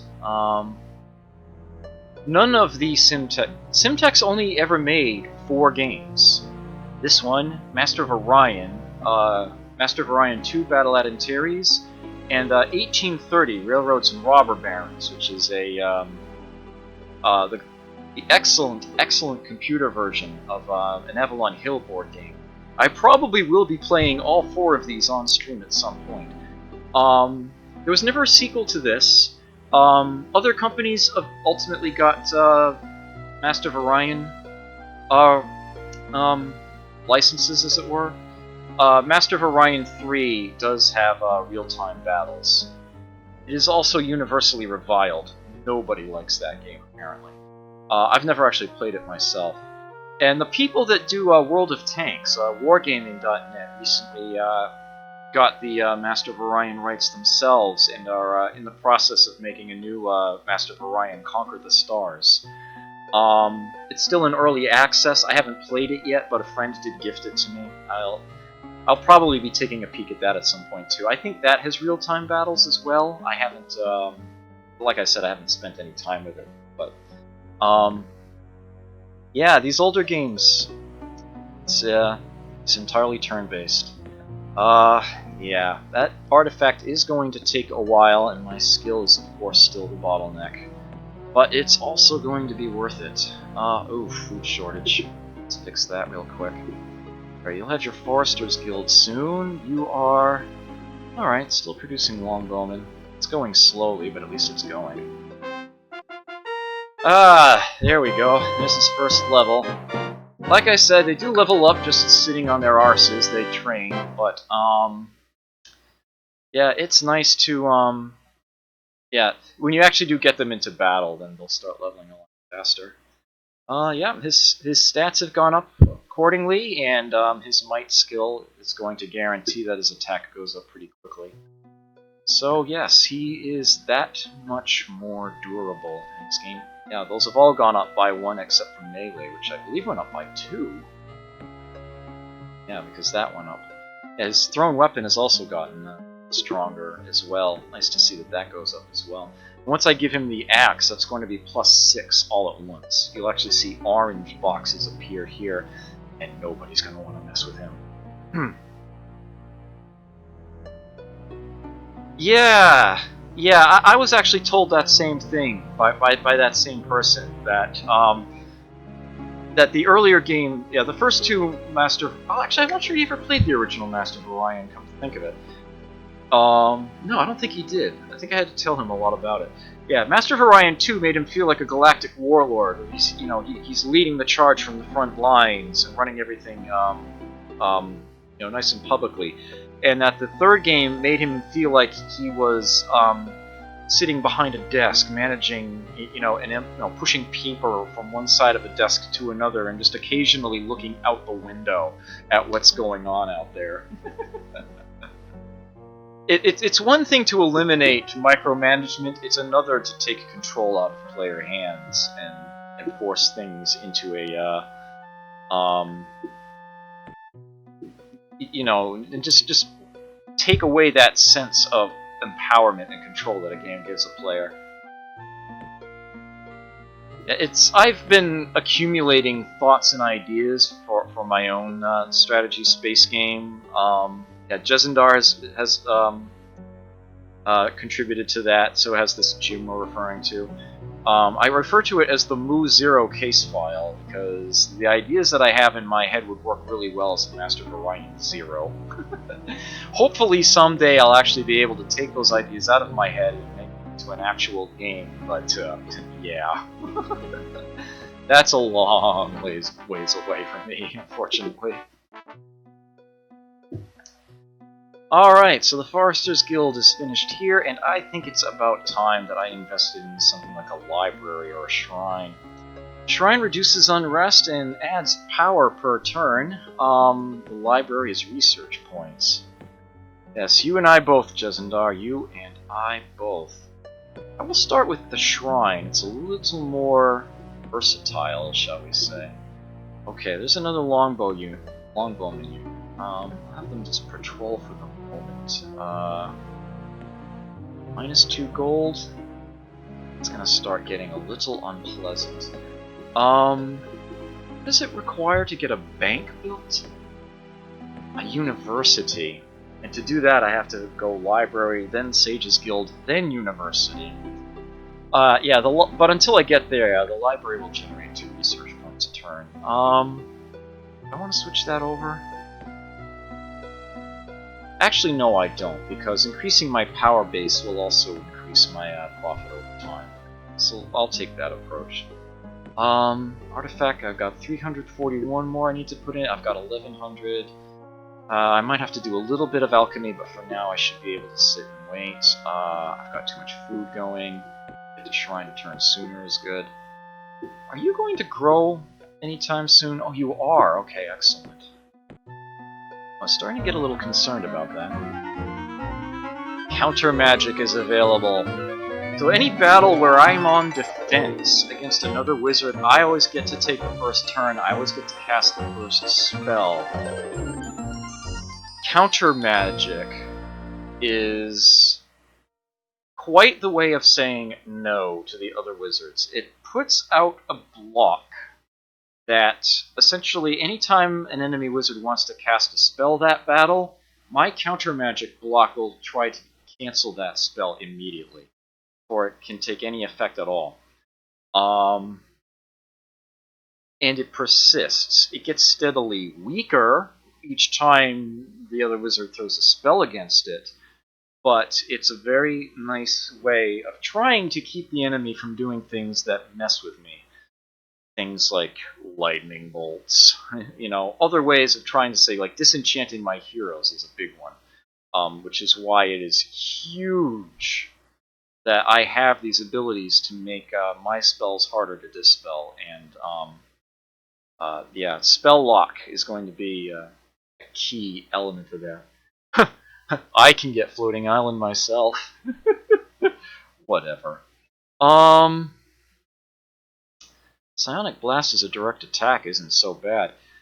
But basically the big thing here is that none of the spells that I'm seeing right here are all that important or valuable to me. So I'm just going to take one that's really cheap to research in the hopes of replacing it with something that I would like to see. Like Summon Hero. Alright, still 5 research points? Okay, that's good. I'm happy with that. Can take 4 turns, it's a good number. Alright, that axe is going to be done relatively soon. Which is going to be a good thing, because I'm going to have to do some alchemy and then rebuild my, my gold supply shortly. And there's the food shortage, but the shrine is in place. I haven't built a shrine there. I can now build a temple. More mana, even more unrest reduction. But that's not the way I need to go right now. Build a library here. What I can do is see if I can increase my tax rate without suffering more unrest. Well, I'm not losing gold now. Okay, so there is 1 rebel now in my capital. None yet in Rosewood. I am fine with this. Okay. So that will save me a bit of time. I won't have to rebuild my my mana supply. I won't have to do alchemy just yet. Ooh, Vertigo! Yeah, that's an offensive spell that really messes with the target you put it on. Yeah, -2 chance to hit is actually... Yeah. Again, these are all linear changes, so that takes that 30% chance you normally get with each icon and reduces it to 10% chance. So it actually reduces their chance to hit by 2/3. Yeah, that's a very, very strong spell to put on a unit that's proving to be a serious issue. But yeah, that's still a long ways away and not as useful as some of the other things I can grab. I'll take Earth to Mud, what the heck? Ooh, a dragon turtle. Someone's getting fancy. That's a troll unit, right? Good stuff, but yeah, that alone is... My hero would be able to deal with that if he were to actually attack that city with him. Okay, I do still need to get some more mana going, but Wind Mastery again. You just keep doing that, Horus. You just keep doing that. Yeah, that's good stuff. That stoning ability gives him a chance to just deal with an enemy unit in one blow. I basically didn't need to put resist magic on. That's the only reason why I bothered with stoning. There we go. Look at that. Grrrr! Much better. Much better. And his thrown attack has gone up to go with it. And built-in resist elements in the weapon. So that, yeah, when... yeah, red and green spells targeting him, it's like he's got 2 extra resistance crosses to try to negate it. And, oh! Yeah, I do recommend the game. I do. If you get really, really good at it, you'll learn that it has some really curious quirks to it, but it's still so much fun to play, yeah. I know it's available on Good Old Games. It wouldn't surprise me if there's a version on Steam. Yeah, it can definitely be purchased. I think the GOG version costs $6. Not that I should be advertising for GOG, but I know that is a place that you can get it. Yeah, the game is actually still actively sold.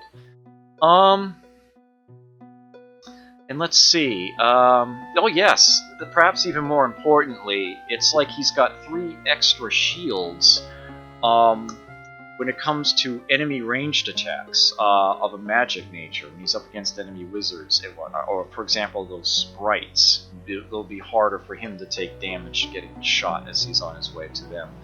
So yeah, he's actually pretty tough right now. As a matter of fact, even the strength of his thrown weapon and the fact that I did take healing at the beginning, it's tempting to send him against those warbears in that tower right now, but I won't. I will wait until he is even better prepared. I do not want to take unnecessary risks. Before I create yet another artifact, though, for him to keep, I do want to get my mana supply back up again, so I am going to make another quickie to break. You know, I have learned a few more spells. Let me see if I can possibly do a trade with it.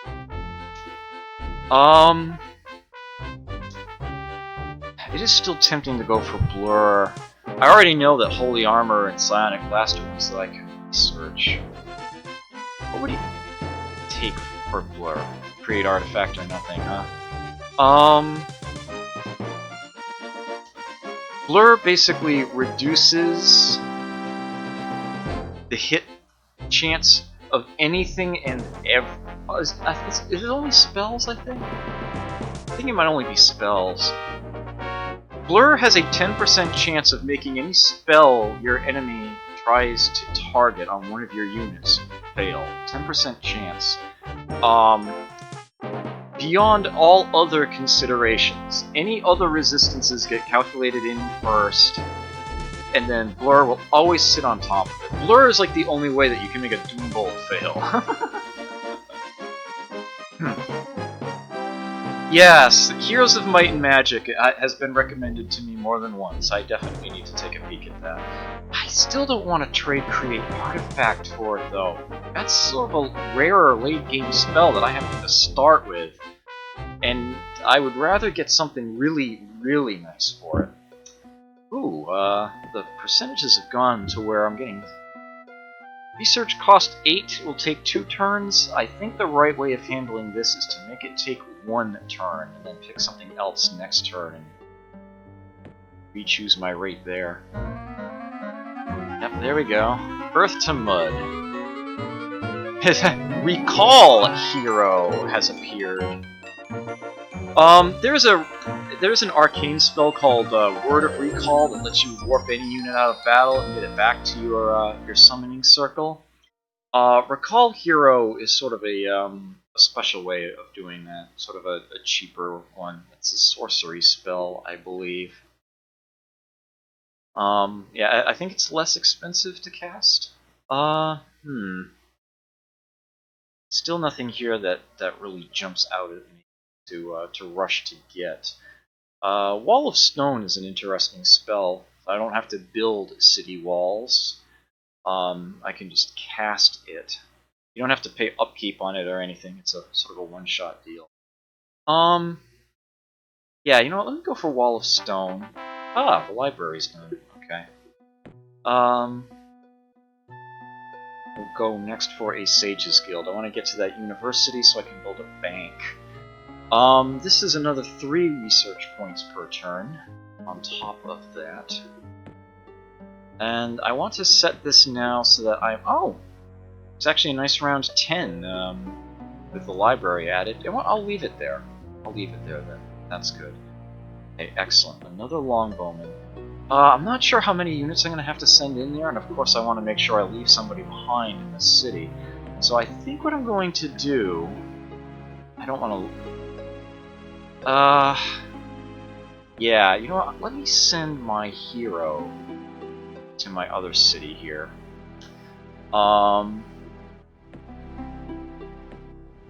Do I have more? Oh, I do have more rebels now. I might actually be better off lowering the tax rate if I have fewer rebels. No, definitely not. Okay. Alright, so I'm gonna have to keep it there then. 2 gold a turn should still be fine. Right, I'm making that artifact to break it. Yeah. That should be okay. Yeah, once I have the hero here to defend the place, I'll be able to send more longbowmen out. The hero can probably defend the city himself, actually. I am a little concerned about having left him out of my capital, but at the moment I'm not too concerned. Actually, I should have seen what was on that floating island as I drifted by. At least I don't have to worry about rebels here anytime soon. I'm actually turning a gold profit again. Yeah, that's fine. What time is it now? Oh wow, it's almost midnight. I haven't yet. Huh.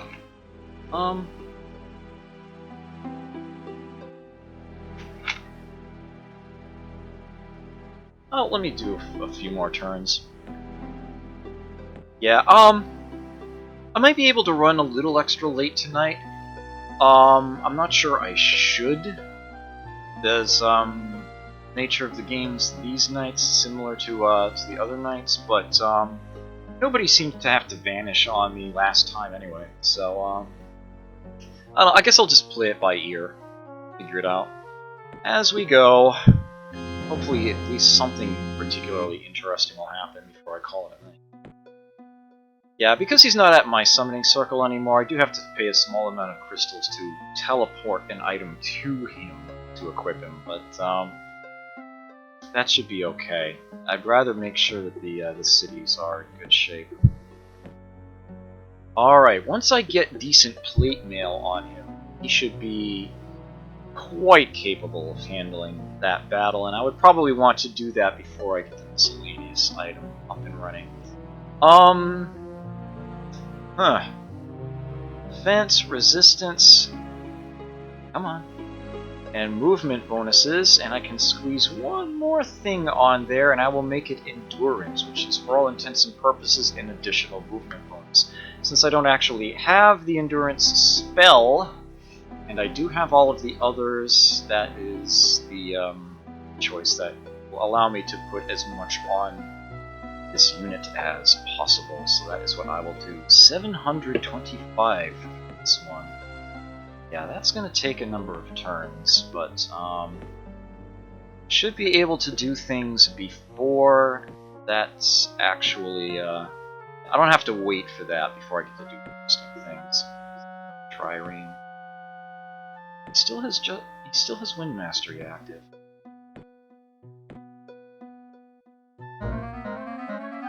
What's the next spell? Wall of Stone. Summon Hero! Finally! Finally! Yes, that lets me just plain make a hero appear. Don't have to hire him, don't have to pay any gold. I just plain get access to him. There's a stronger version of that spell that is also arcane, so everyone will have access to it eventually. Summon Champion. Essentially, there's a list of heroes and there's a list of champions. Yeah, the champions tend to be much better units, but heroes are perfectly fine. And that is what I will go to research right now. It'll actually take fewer turns. Yeah, because it is an arcane spell, I'm being given a research bonus here, as it were. It's a 25%, and it's being rounded down right now. They actually factor it in on this screen for me here. I'd rather it rounded up. Yeah, see, once I'm investing 12, it jumps to 15. I can't get exactly 14 out of it, because the number that it's showing me is based on the ability that I have. So that should be fine. My casting skill is almost 50. That should be good. I'm fine with the number where it is for now. And I would rather get Summon Hero that much faster. So, yeah, now it's down to 34 turns. Yeah, that should be, should work fairly well. Oh, Beastly. Okay, there's another Longbowman. That should be enough to try. So let me send 4 in against this sorcery node, and see how bad it is. See if that's sufficient or not. Once again, if I do eliminate some units, they will stay gone, so I can send in more later. And I actually have Guardian Spirit I can send in to take that node, so I probably don't even need... Well, I am up against Horus, and I know that he also has Guardian Spirit, so I should probably leave something behind on the node to defend it. But, yeah, it shouldn't be so bad. I should be able to hold on to it. Have the power. Ooh, Lopan is on the board. Interesting. He's what? Half sorcery, half chaos? So there's a chance some... Chaos magic is the best counter strategy to my own, as I have come to learn. Hopefully it won't be too bad. Alright, you want to see a battle? Time to see a battle. Let's see what we've got in this sorcery node. 2 Phantom Beasts and 4 Phantom Warriors. Hopefully no air elementals with them. Air elementals are completely invisible. I won't know if there are any here until they're at point blank. Yeah. If there aren't any, I should be able to handle this, although it might take more than one battle. Yeah, as illusory units, yeah, they ignore defender's armor when they attack unless their target has the True Sight ability. Illusion's immunity. And they are immune to quite a few other things. Yeah, they're even non-corporeals. They can walk through walls. But it does give them a sizable weakness to ranged attacks. Yeah, one of these Phantom Beasts is yeah, it's gone already. And, oof. But yeah, once they get up close, it's gonna get a little nasty. There we go. Now we can shoot at these guys. Yeah, one shot gone. And of course, I can also cast my own Phantom Warriors. Now, casting spells in a node can be problematic. Nodes have sort of a natural counter magic built into them. For any spell that is not of the same element as the node. If I were to try to cast Earth to Mud or Healing, there's a chance that the spell will fail and the mana will already be spent. But Phantom Warriors is itself a sorcery spell, so nothing will prevent my casting back here. I can just counter their Phantom Warriors units with one of my own Phantom Warrior units. Chances are they will both completely die, yes. Easy peasy. Are they done? Yes, they're done. Okay, I lost one unit and I am perfectly fine with that. Well worth the cost of admission. I have claimed the node. First thing I get, I now have 1 fame. And apparently there was an axe to loot in there. Flaming Axe, +4 attack and has the flaming ability giving it an additional +3 attack strength. Fantastic! What's it worth? 375 mana crystals. Done. What he's already got is better because I'm awesome like that. Yes. But now the most important element of having taken that node can now take place. Oh, but I'd have to cancel my spell. Okay. No. I will be... I've got too much invested in this. I will be finishing my artifact first, and the next thing I will cast will be Guardian Spirit. That will increase my power base.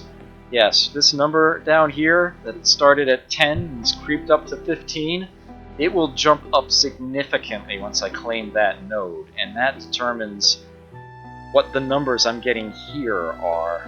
That's going to be huge. Big stuff. Until then, I definitely want to leave these guys here. And I'm probably still going to want to leave, say, maybe 2 there. The additional longbowmen I'll probably send back to one of the... Actually, I'd probably send them my capital, come to think of it. Get an extra unit here. Fewer rebels.